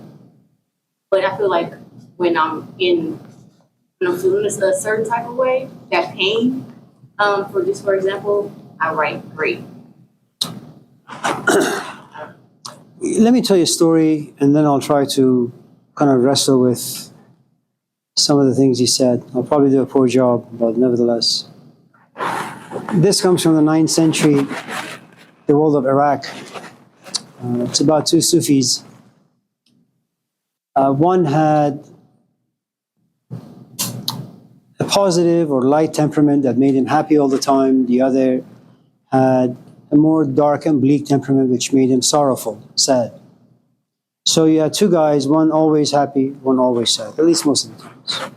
So one night they come together, it's a Friday night, and Fridays in the Muslim world is a big deal because they all gather at the mosque and pray together. So he goes to his house and says, listen, I am usually happy and you're usually sad. Tonight, let us exchange our moods. I am always happy, you're always sad. Tonight, give me your mood. I want to be sad, and I'll give you my mood. You can be happy, or my temperament.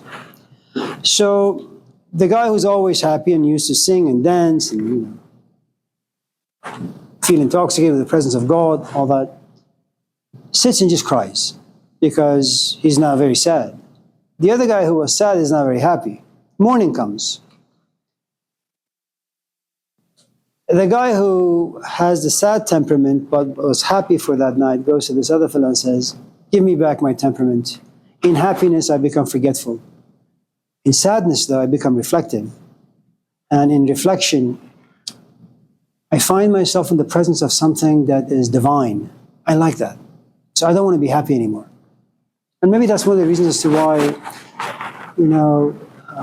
the giants of humanity, whether it's Malcolm X or Gilgamesh or Mahatma Gandhi, Muhammad, Jesus, all these folks, they plunge themselves into like painful situations. It allows them to feel their own existence. It's a weird way of saying things.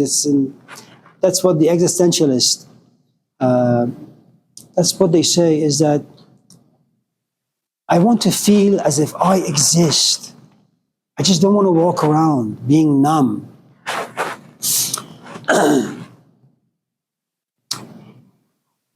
One of the things that I think happens in sadness is that your intellect organically comes down to figure out the puzzle you're working with.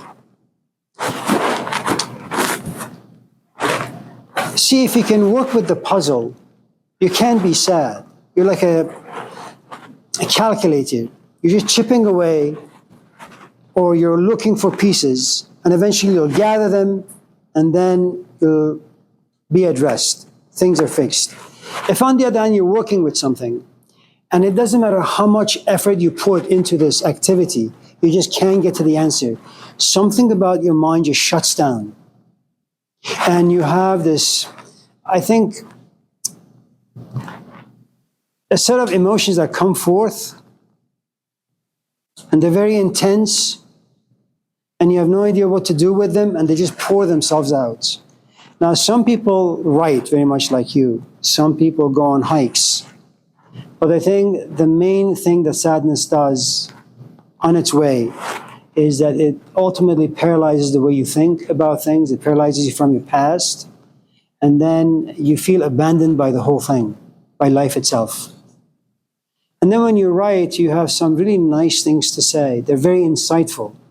But I don't think you can claim ownership to them. It's what the Native Americans used to argue, that we paint or we write when in moments of great inspiration or great sadness, but we never autograph or sign our names at the bottom of any work of art because it doesn't belong to us.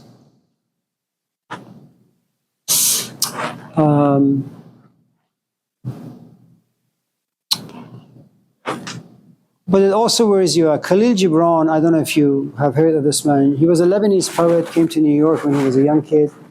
He died relatively young, 50-some. He was also an alcoholic. He never got married, never had children because, I don't know, he was just a jerk, I suppose, in some ways.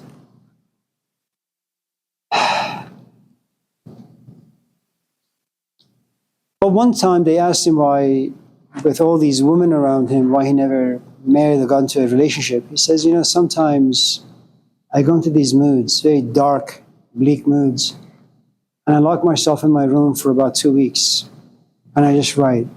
And you should read his writings, they're beautiful. He says, what woman would ever stay with me?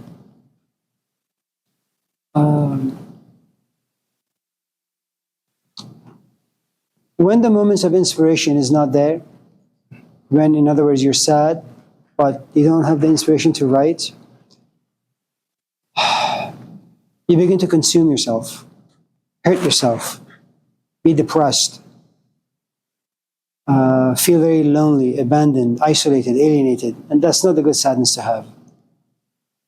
So sadness is good if it comes with a good amount of creativity. If, on the other hand, the creativity is absent, sadness is poisonous.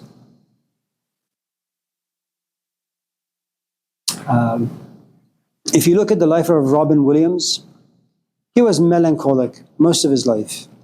Alcoholic, sure, but he was very creative. Even when you would just do a simple interview with him, it was like a show.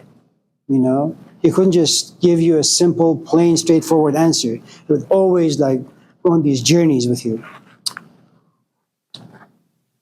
Near the end of his life, he realized that he has a sickness, but the sickness can no longer be expressed on the stage. And it makes him really sad. But sadness without the stage makes you depressed. In depression, he would make movies. At this stage in his life, in this depression, he can't make movies anymore. So he just ended his life. And that's a good way to go.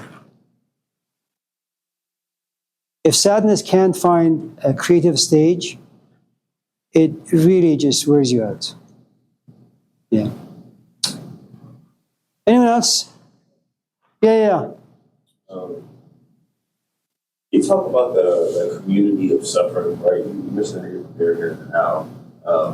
They wouldn't sign the name, right? It was shared their suffering. I feel like we do that in life, right? There's something called like trauma bonding. You meet somebody, right? Let me tell you all the lesson things about me. Let me tell you all the lesson things about you. Bond through that recognition, so you have sort of commonality.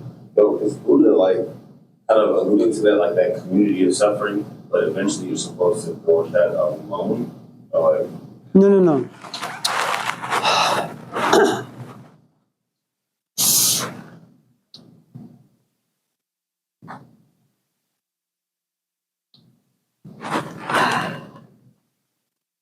I have forgotten your question completely.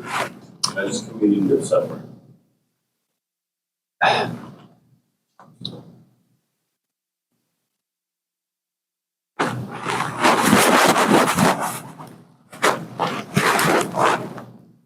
If you and I are brothers and our mom has died, okay, we are breaking the same bread together. Your mom, my mom, we both love her. She loves both of us. She dies. Okay, we have the same suffering. If, on the other hand, my mom has died, and I come to class and I say, William, my mom died, you can sympathize, you can empathize, but we don't have a community of suffering. You and I don't suffer the same. For you, it's a bumper sticker. You can feel bad, maybe shed a tear, maybe it triggers something inside you where you remember your own mom having passed some years ago, but for the most part, we don't break bread together. You need, whatever your situation in life is, you need to find the person or the persons with the same kind of brokenness. Okay? If your body is broken and I'm broken emotionally in a different way, we are suffering differently. Okay? Unless you're the Buddha, then you say, listen, you're suffering because of your emotions, you're suffering because of your body, but let me tell you the anatomy of suffering, why both of you find this to be so painful. Now I can put this stuff on the board. Okay? But I'm not the Buddha, and you're not the Buddha. Okay? So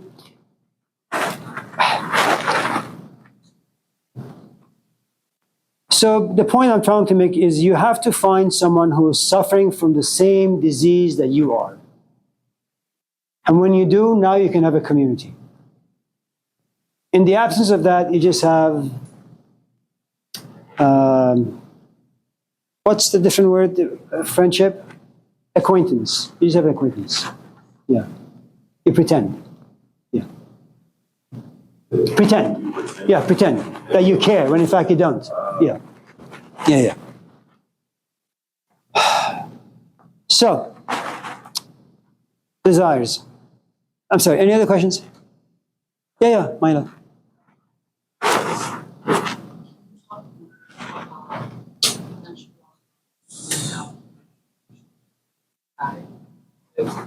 Are there other options?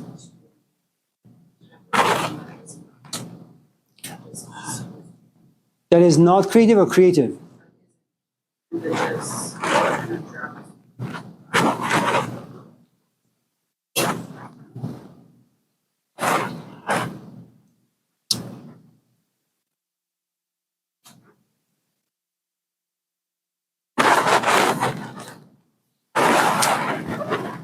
In the 12th century in Europe, there were a group of people, Christians, nuns. They were called the Wailing Nuns. What they realized about themselves, this particular cult of women, is that the only way they can have access to God or God's Spirit or have certain emotions that they enjoy that would make them feel as if they're very close to God is when they're crying. Not just crying, like wailing, screaming. But they realize they can't do that organically. I mean, sometimes, sure. There is a story about this man going to his teacher and saying, I stand to pray, but I want to pray and cry, but tears don't come down. Is there any exercise you can give me? where I can pray and cry at the same time, because then I can feel as if my prayers mean something. And the teacher says, yes, go to Safeway, buy yourself some onions, cut the onion in half, place them really close to your eyes, and stand to pray. And initially you'll cry because of the onions, but after a while you realize that you're crying and you're praying. And then you will no longer need the onions, but you needed a starter, and the onions are the starter. So these women, what they did is that they realized that sometimes they feel very far away from God, sometimes they don't really need God, and they're perfectly fine in their bodies with all the pleasures that life is giving them, but they would feel bad. So one of them would initiate, like screaming and crying. I don't know if my wife is from Eritrea, and so when someone close to them dies, all of them will begin to scream. And out of that screaming, eventually crying and tears will come, weeping will come. Now, sometimes, I'm not a poet, I'm not a painter, I'm not a musician, but finding 5 people with whom I can cry, that's very creative. As long as you can find your pain in a community of other people with pain, that in itself is a good support system. It sucks to be in pain and to be alone in pain. That's the worst thing. Pain by itself is not bad. You know, being in pain but having no one that can carry that burden you're carrying for 10 minutes, that's painful.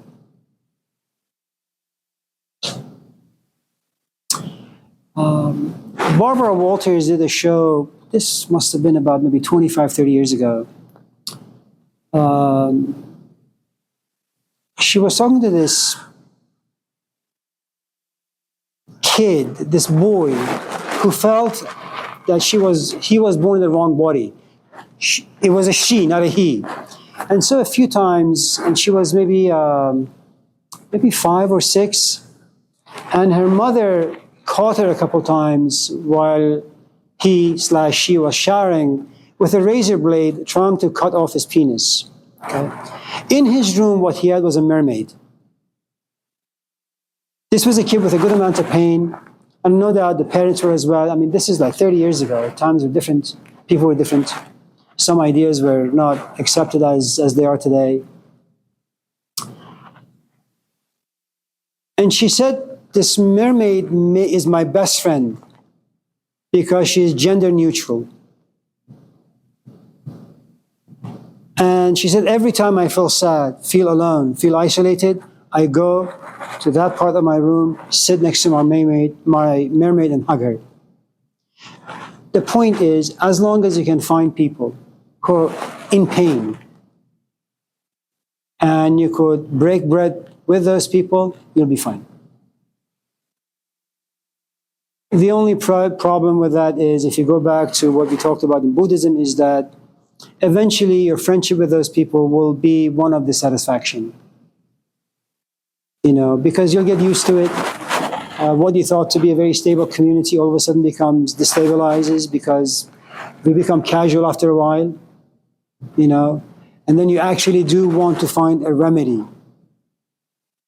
The other thing you need to understand about these ideas and these people is that when you look at someone like Eckhart Tolle, when you look at someone like Jordan Peterson, when you look at someone like the Buddha, Jesus, Muhammad, they're always on the stage. And this is the only thing they talk about. They have a lot of power. I mean, look, I come to class. The only person who talks so much in this class is me. Whatever lives inside me, I puke them out. And I leave this classroom unburdened. You carry my burden. You carry all the stuff I'm talking about, and you want to embody them, but you can't. One of the best remedies you can find for any pain, understand a little bit, find yourself a stage. Why do I tell students who come to like my classes and they major in philosophy to go into teaching?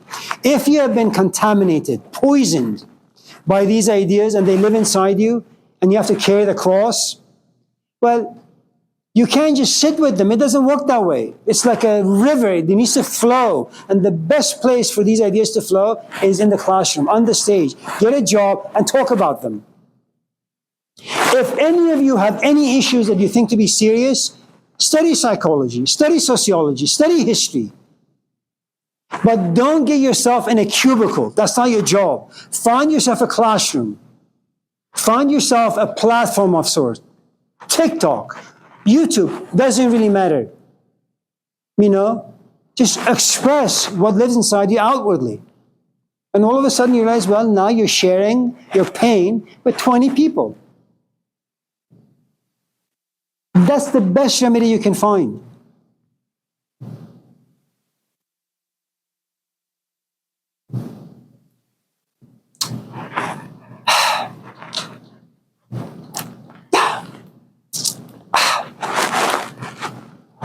You know, for all these years, I tell people, you know, exchange numbers with the people in the class. Go out, have food, have coffee, go to each other's houses.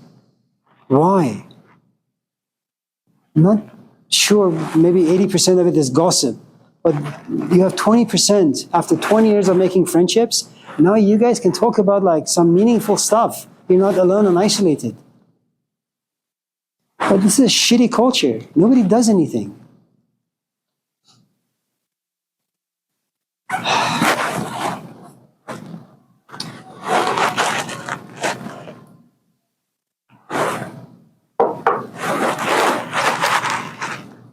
And sometimes we have no choice but to sit with the pain alone.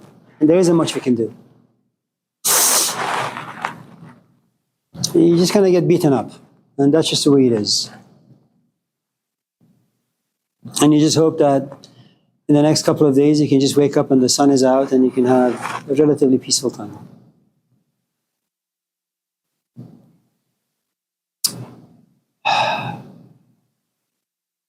Anyone else? Okay. Desires.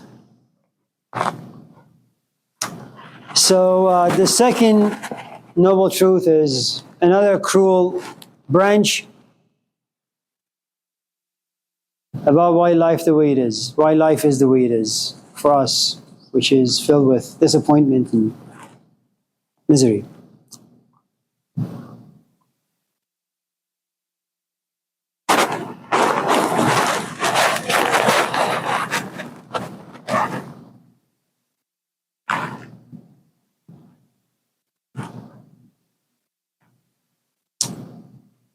Study your eyes, your nose, your tongue, your touch, and your ears.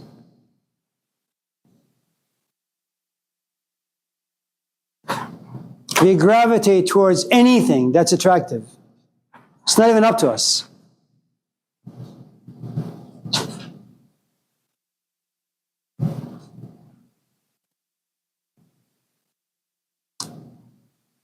And whenever you desire anything, you feel as if without it you can't survive.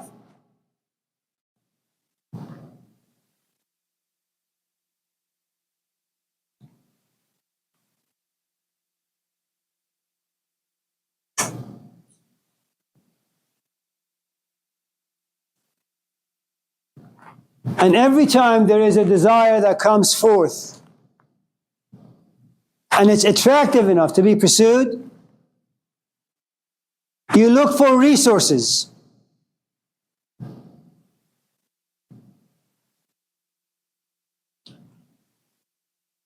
You have to slave away for 5, 10, 15, 20 hours to save some money so you can go buy it.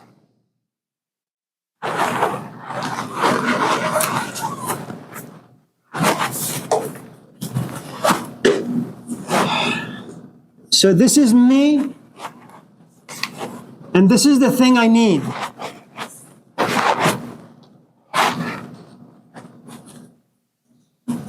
Attraction creates desire, desire creates want, want creates needs. Remember, for all these different components to evolve and grow, they need to be nourished. You need to keep imagining the object of attraction. Keep thinking about it, making up stories, and then you will desire it. Keep playing with the seed. Write about it, think about it, watch movies about it, and then you will want it.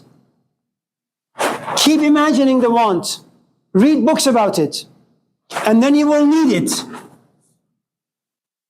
And the moment you have a need, you have an emotional relationship with the object of attraction.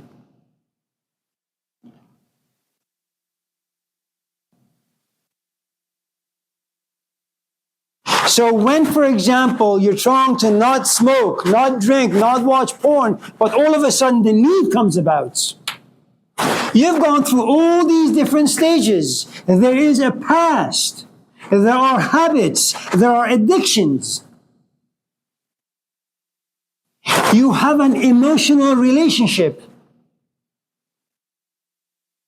There is an identity, i.e. a self, that is born because of this attraction. I was minding my own business, going to buy myself a nice cup of coffee. I see an attractive young woman, or I see a nice car, then I pursue it. I just went to get a cup of coffee and come back home, but all of a sudden, because of this attraction and the way it was nourished, you have a brand new Amir Sabzavari, who instead of going home is now going to somebody else's home. With every desire that turns into a need, you have a brand new self. Inside each one of us in this room, there are hundreds, if not thousands, of different selves with different desires, different ambitions.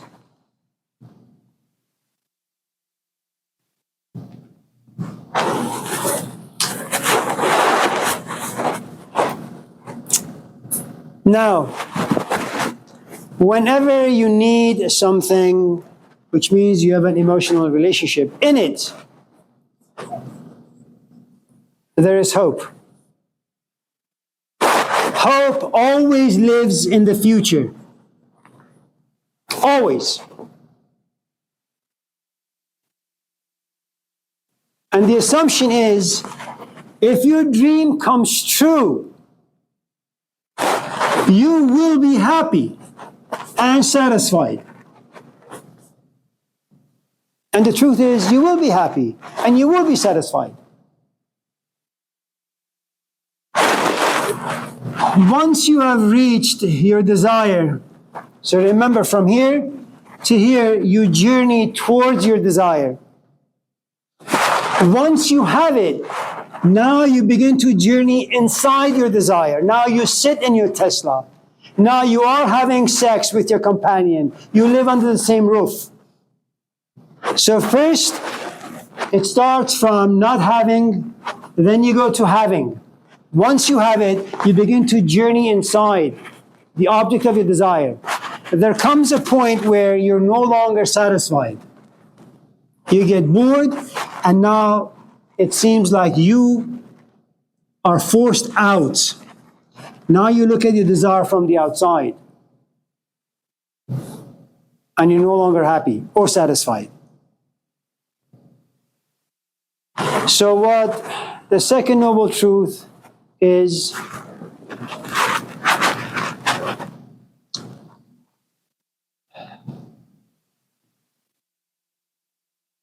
if you don't desire anything, you will never suffer impermanence.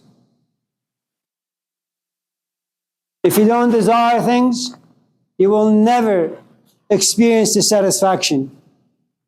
If you never desire things, you will not have so many different selves created inside you. But you can look at this in a different way. Instead of having 10,000 things that you desire one single thing. Be a musician.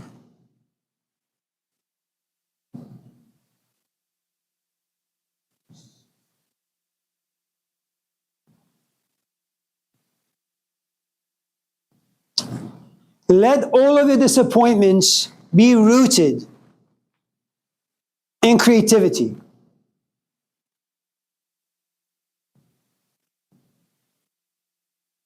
Just have one dominant self that governs all the other selves that you may have.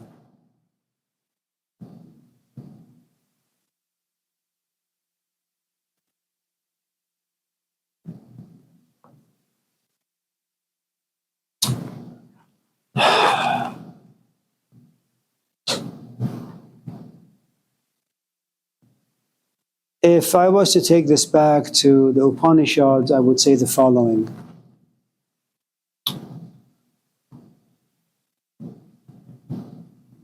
The best kind of desire to have is the desire that is slowly created inside you and I by someone like the Buddha, teachers.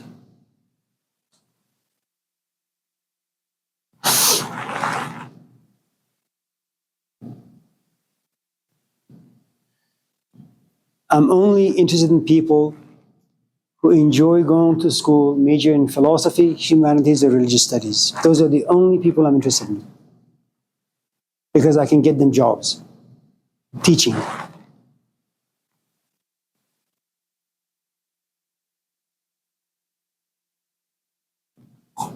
You can't do this on your own. You can go out there and experiment with life. Waste 5, 10, 15, 20 years and end up nowhere. Or you could be attracted to some of the ideas we talk about in this class. And then you can take my classes again and again and again and again. At a certain point, I'll look at you and say, listen, go to school.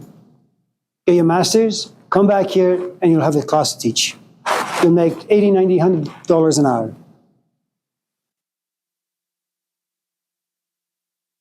And once that door opens, other colleges will call you. Ask Kendra, she'll tell you.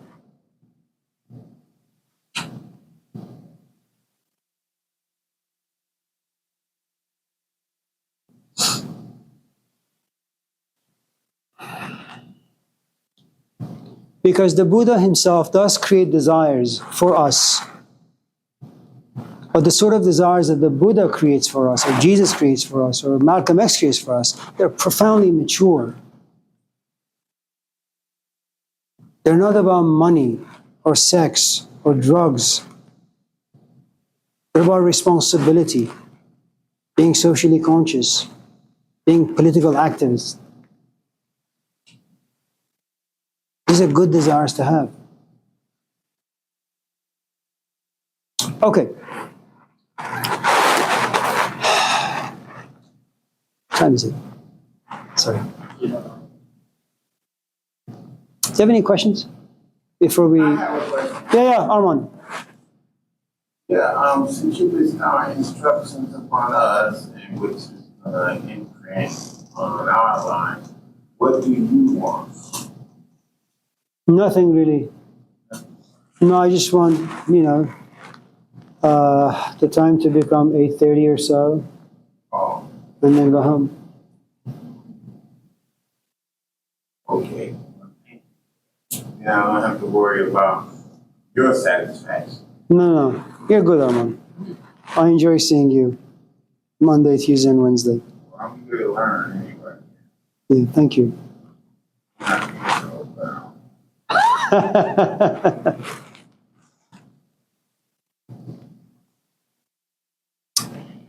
So, anyone else besides? No one? Yeah. 80, 90, 100 an hour, right?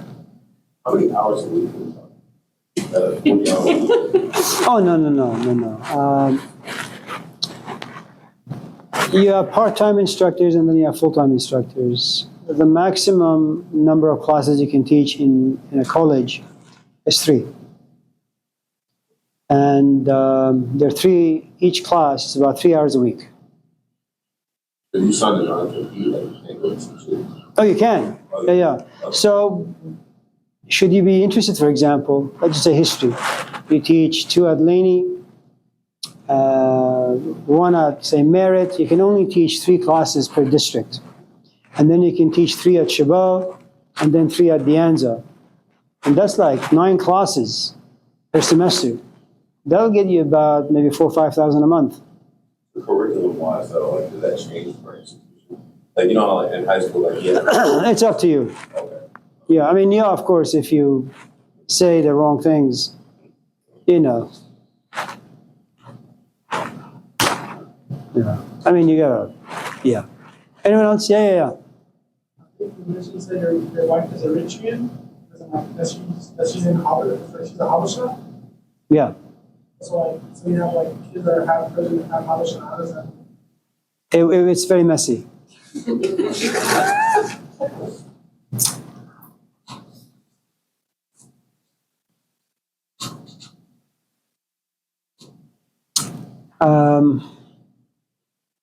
Let me tell you a story, maybe unrelated.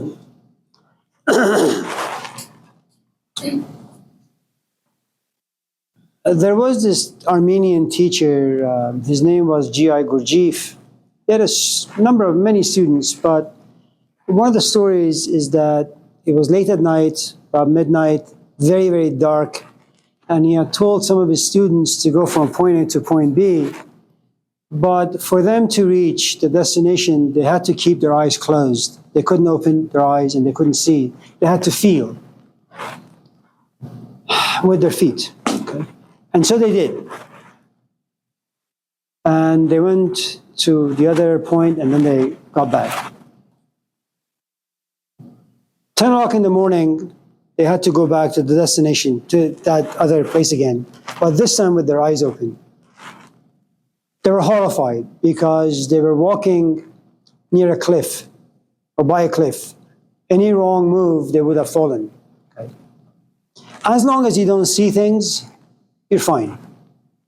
But the moment you begin to see some things, you'll find some cracks in the way you begin to think about things, you know.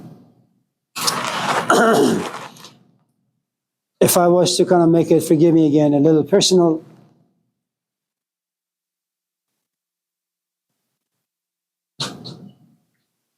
prior to having an open heart surgery, I would eat anything, do anything. It just didn't matter. Why? Because it was dark. I didn't see, I didn't understand. I had some discomfort here and there, but for the most part, I would just look the other way. Right? Being under for about 8 hours, and then recovering for about 2 months. And then every time now that I eat, all I can visualize are my arteries, what's getting clogged, what's flowing through. Now that I can see, eating food, eating anything is difficult. Okay.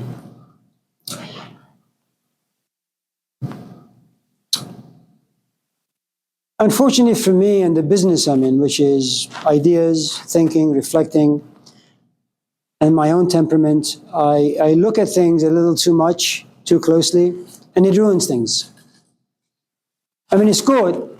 It gives you a lot of insights, a lot of steps that you have to follow to get to a certain destination. But it makes things a bit more complicated. My kids don't speak Persian. And even if they did, they'd be useless. Because language has culture in it, language has religion in it, language has philosophy in it, language has above all history in it. My kids don't have that.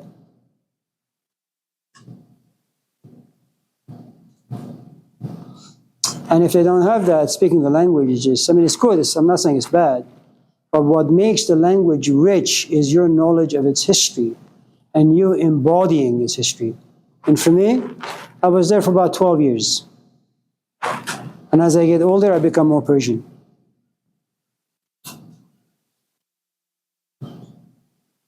Good luck.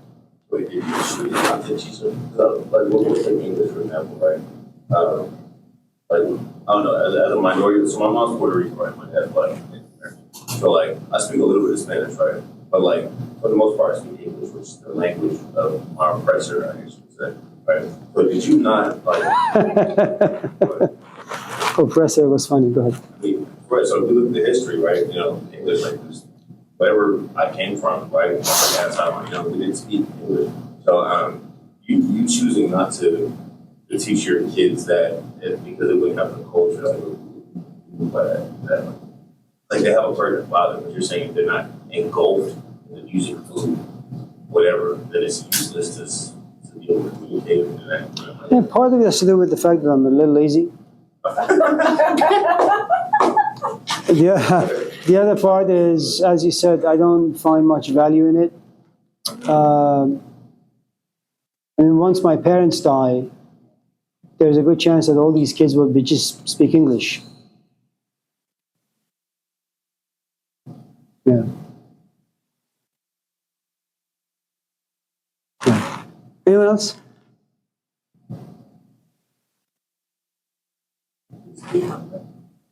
Me? It's all broken. A little bit of that. Completely useless. Okay. So number 3.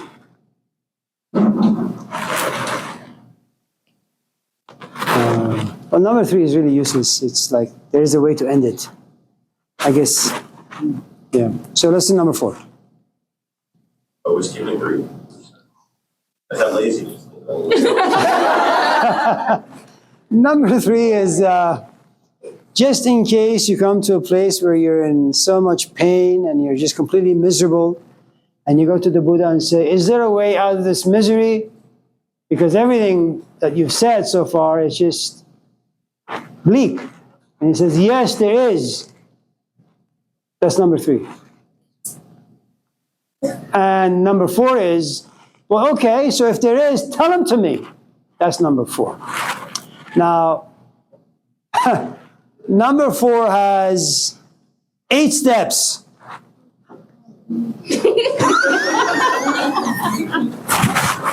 Step number 1. And I'm going to add a few more steps to it. So it'll be about 17. So number 1. You okay? Yeah? How does it feel at the age of 16 to know that what's waiting for you? Darkness, gloom, misery, pain, suffering. Okay, let's move on. Yeah. I mean, I guess it's about perspective, right? No, It's not? it's not. This is Buddha was not an American. He wasn't saying all perspectives are good. No. So he did as just thought, like, He what? sorry, he basically believed that the world is just dark. Like, all these things are just. Look around you, man. Yeah. Okay, I guess I'm trying to think of it from a different. What perspective is that? I mean, because, yes, it does sound very dark what he's saying, right? But I guess I'm thinking about it from a place of acceptance. No.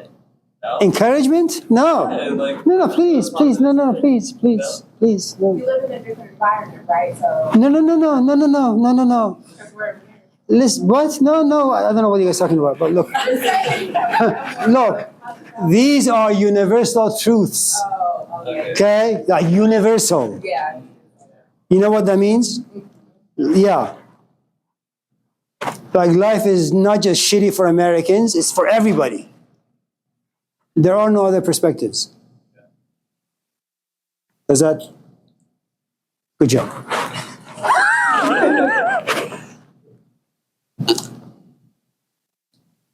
Is it not true that everybody in this class desires something? Is it not true that eventually people want to obtain what they desire? Is it not true that eventually they'll get bored by what they have? Is it not true that boredom creates frustration, maybe even anger, and with some reflection, even disappointment as to why I even did all of this? That's life, man. That's everybody. I agree. You're a Buddhist. Good for you.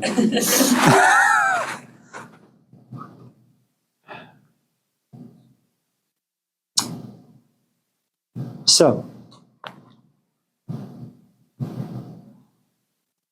noble truth number 4, step 1.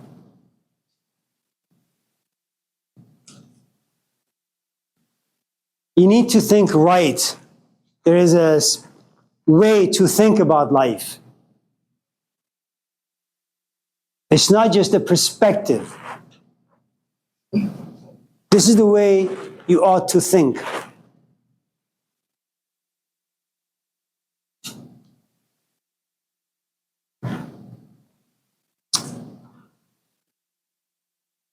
Things are born,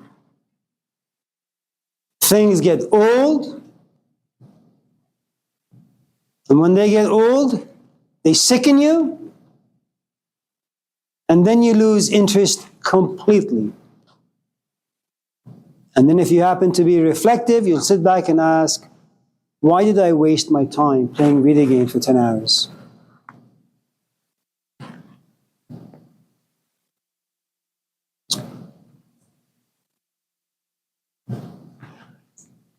Don't invest all of you into a single thing that you think will bring you happiness. It doesn't work. Think about things the right way. Impermanence is all around you. Dissatisfaction will eventually visit you. And the self that was so happy watching a movie will eventually die, and a different self will come about. There is not a single self.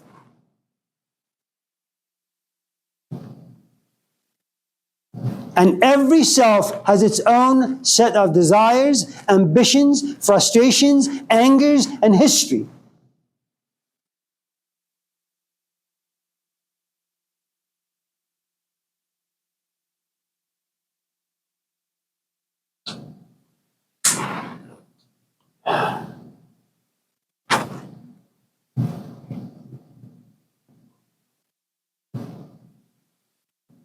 Think of it this way.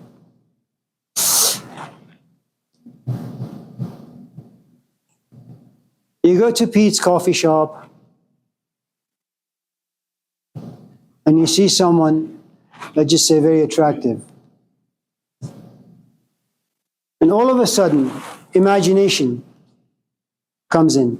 I'm going to go to him or her, say hello. But then you stop yourself and you say, I've been here 1,001 times. I know exactly how this begins. You see someone out there, they're attractive, you say hello. And then they say, please, would you like to sit? Then you'll begin to share stories. Then desire will come about. Then I'll make all these plans. We'll go to movies together, we'll go hiking together. And then I'll invite her to my house. She'll invite me to hers. She'll cook, I'll cook. And then we'll have sex. Let's make it more romantic. We'll make love. Sounds a bit more civilized, huh? And then after some time, I look at her and I feel nothing. She'll look at me, she'll feel nothing.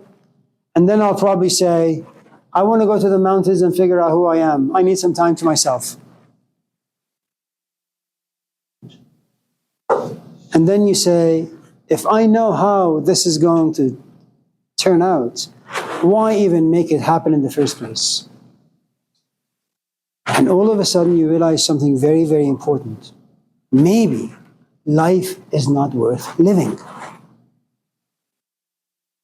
by pursuing those pathetic desires. All of us in this class desire to know our futures.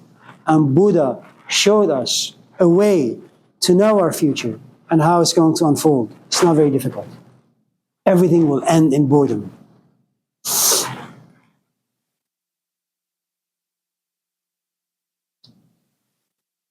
Now that you know how to think properly about things, next is right view. Right thinking or right reflection has to do with your inner. You take things in and you reflect on them, observe them, examine them. You need to understand how difficult it is. You can't be entangled with your emotions. Detached, as objective as possible. When you've come to a place where you are able to think the right way about life, now you can view life. And viewing means you stand here and you look at things from the outside. You don't allow life to consume you.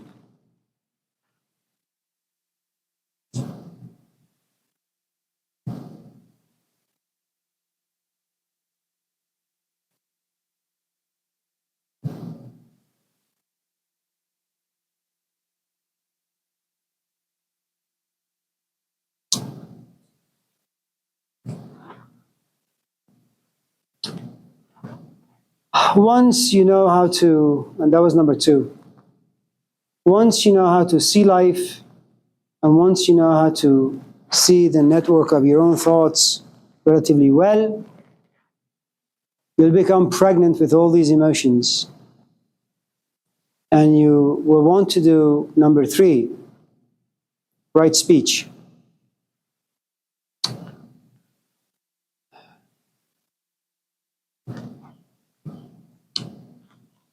Now, one of the things about speaking is that most often we are engaged in gossiping. And by gossip, I don't mean talking behind people's back. It's just tough sitting in a room looking at someone and not having anything to say. So you have no choice but to fill the space with trash. How was your class? The hell do you care? How's my hair? She's got to come up with conversation so the relationship doesn't hemorrhage. For us commoners, be good at gossiping because our life is not as meaningful and we're not as reflective. So we need to fill empty spaces with lots of things to talk about. Okay? For the Buddha, I suppose, speech would be the following. It has to be philosophical. It has to be reflective. It has to have depth. It has to be meaningful. And the only way you can make that possible is you need to have the courage to look at life and to look at all the misery and disappointment that lives in it.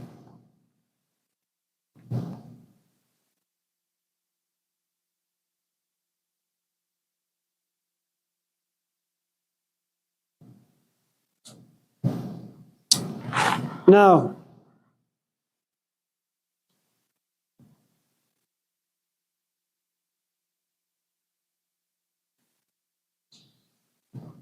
number 4 is action. How the hell do you embody these ideas? Embody them. Apply them to life. You just don't sit around the table with your friends and talk endlessly about the stuff. How do you practice them?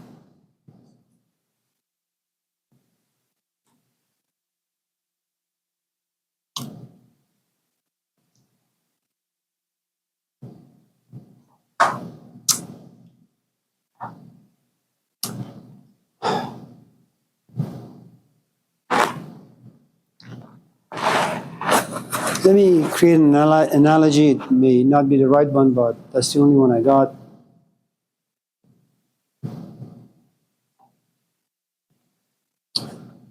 For the first time, perhaps in many, many, many years, you're able to look at your relationship, to think about it, to reflect on it.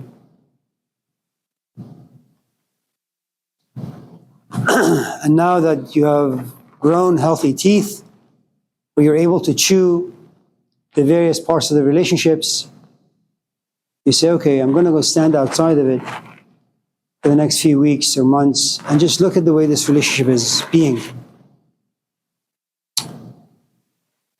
And so you come to some sad conclusions, and then you sit your companion down and you say, let's have a meaningful dialogue about our relationship and where it's going. And you realize it's one of the most painful conversations that you will ever have.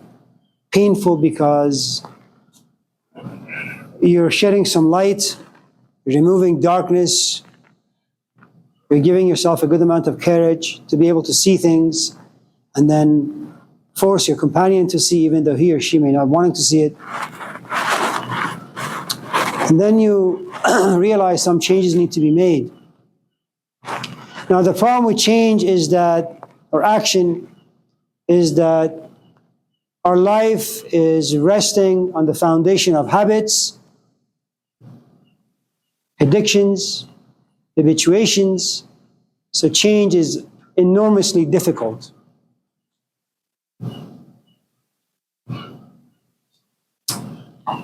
And right action means, I suppose, all the things you've been thinking about. Let's say you tell your companion that you're pregnant, and you can no longer smoke, he can no longer smoke. And you can no longer have buddies coming to the house where everybody smokes. And for the first time, you have to make this decision. You're going to be a father or a mother. These have been your friends for the past 20 years, and no one can come to your house anymore. And no one can use foul language. But because you love the idea of fatherhood, because you love the idea of having a child, you love your companion, you make a lot of effort to change all of your addictions so your house can be safe and healthy for you, your companion, and for your child. And you're going to find that it's going to be enormously challenging.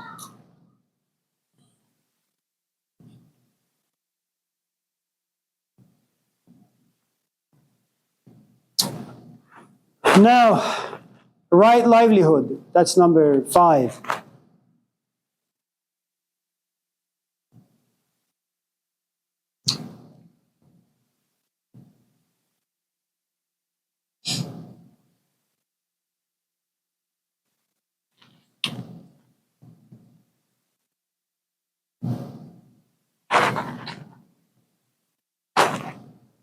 Someone like Eckhart Tolle, Joel Osteen,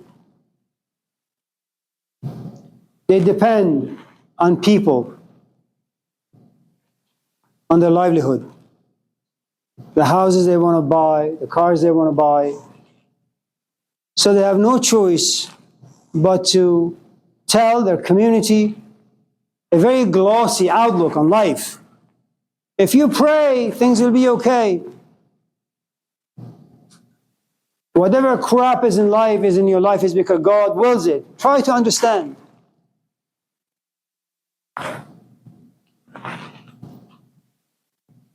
And you realize that you have to corrupt teachings and wisdom lessons so people can continue to sit and listen to you. Because if you tell them the truth, they will probably walk away. And a church that houses 1 million people now only has 5. Who's going to pay for their lighting? Who's going to pay for water, for rent? What's going to happen to your income? What's going to happen to your own ego?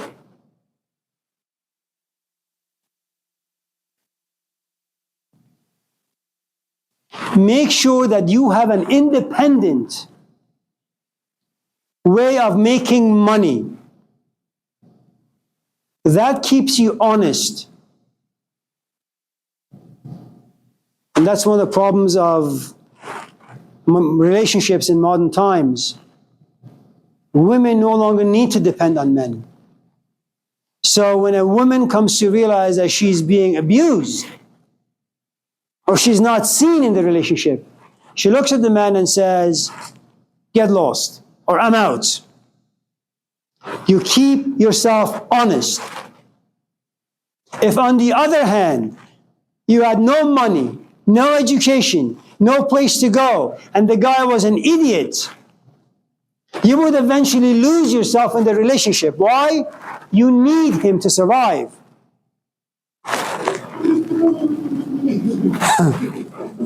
Drop them off. And we're gonna go. See, bye bye, Mom.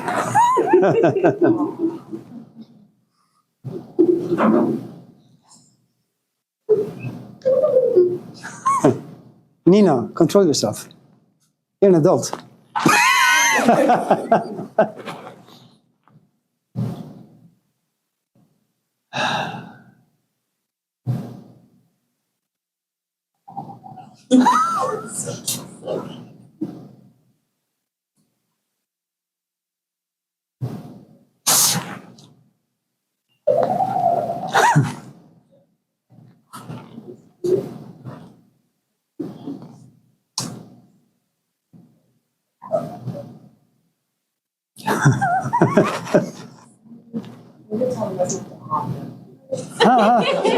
Have what?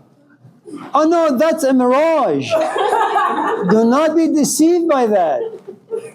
That's like, I'm being very honest. That's about 2 minutes out of 24 hours. And the rest is all misery. Yes. Buy a dog. I'm just kidding. I have lots of them.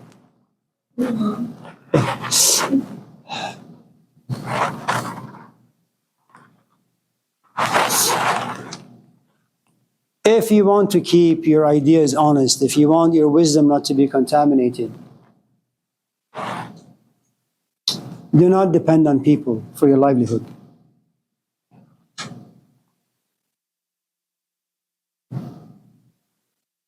Otherwise, then you have to sell wisdom. And then in the course of selling wisdom, something happens to you. You begin to contaminate.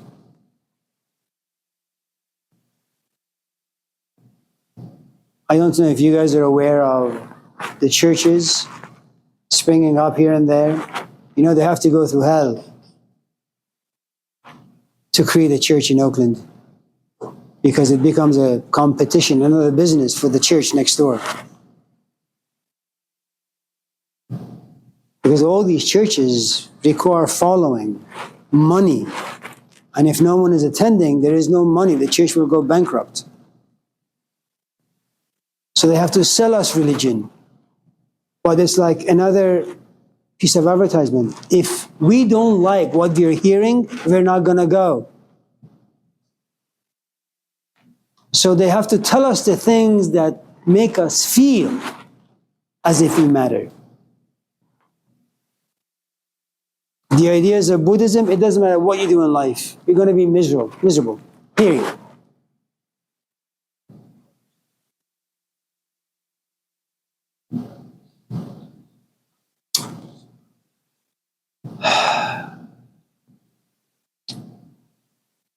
Number 6.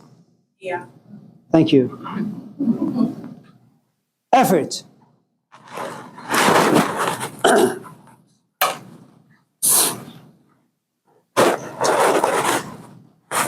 Ask yourself why you need to make an effort to do anything. You make an effort because it's not fun. Because it demands responsibility. It demands reflection. It's painful. Loving someone is easy, but being responsible is tough. It's not difficult for me to fall in love with Socrates. It's very easy. But to all of a sudden desire to understand what the heck he's talking about, that's going to wear me out. That's not fun. I go to Socrates to enjoy my company, his company. But he keeps pushing me to understand. And he used to use my brain to go home and examine and reflect. And I'm not going to end up anywhere, because I don't know what he's talking about. It's going to create a good amount of darkness. But I have to love him in an objective way, reflective way. I will go to him even though he makes me feel like crap. So remember, effort means the following. The first noble truth is difficult to remember. Knowing that things are impermanent is tough. You can't walk around with it 24/7. It's painful.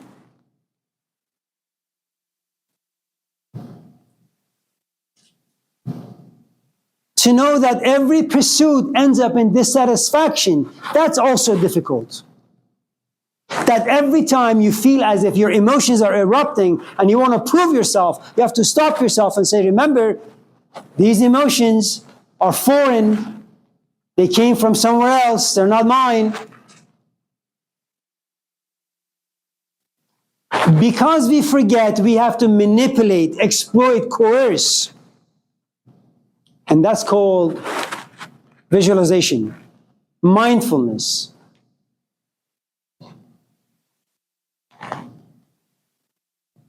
Because you and I can't do this on our own, because we can't remember the Four Noble Truths, buy statues, put them in your house. So every time you look at the statue of Jesus, you will remember or be reminded what an idiot you are.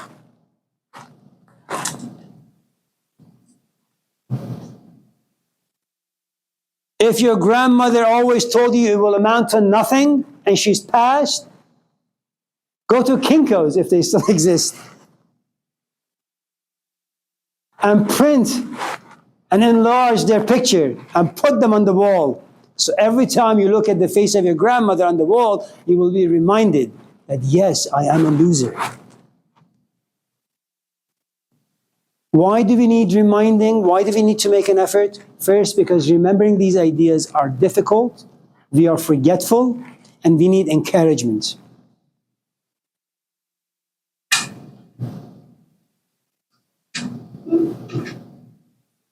Do you have any questions or comments before we go home?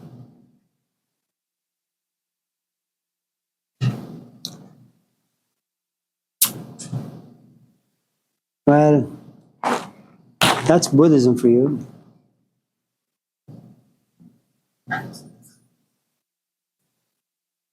Well, last one, right concentration. Yeah, right concentration, right mindfulness. Yeah, everything's connected to everything. Yeah. That's a lazy answer. Yeah.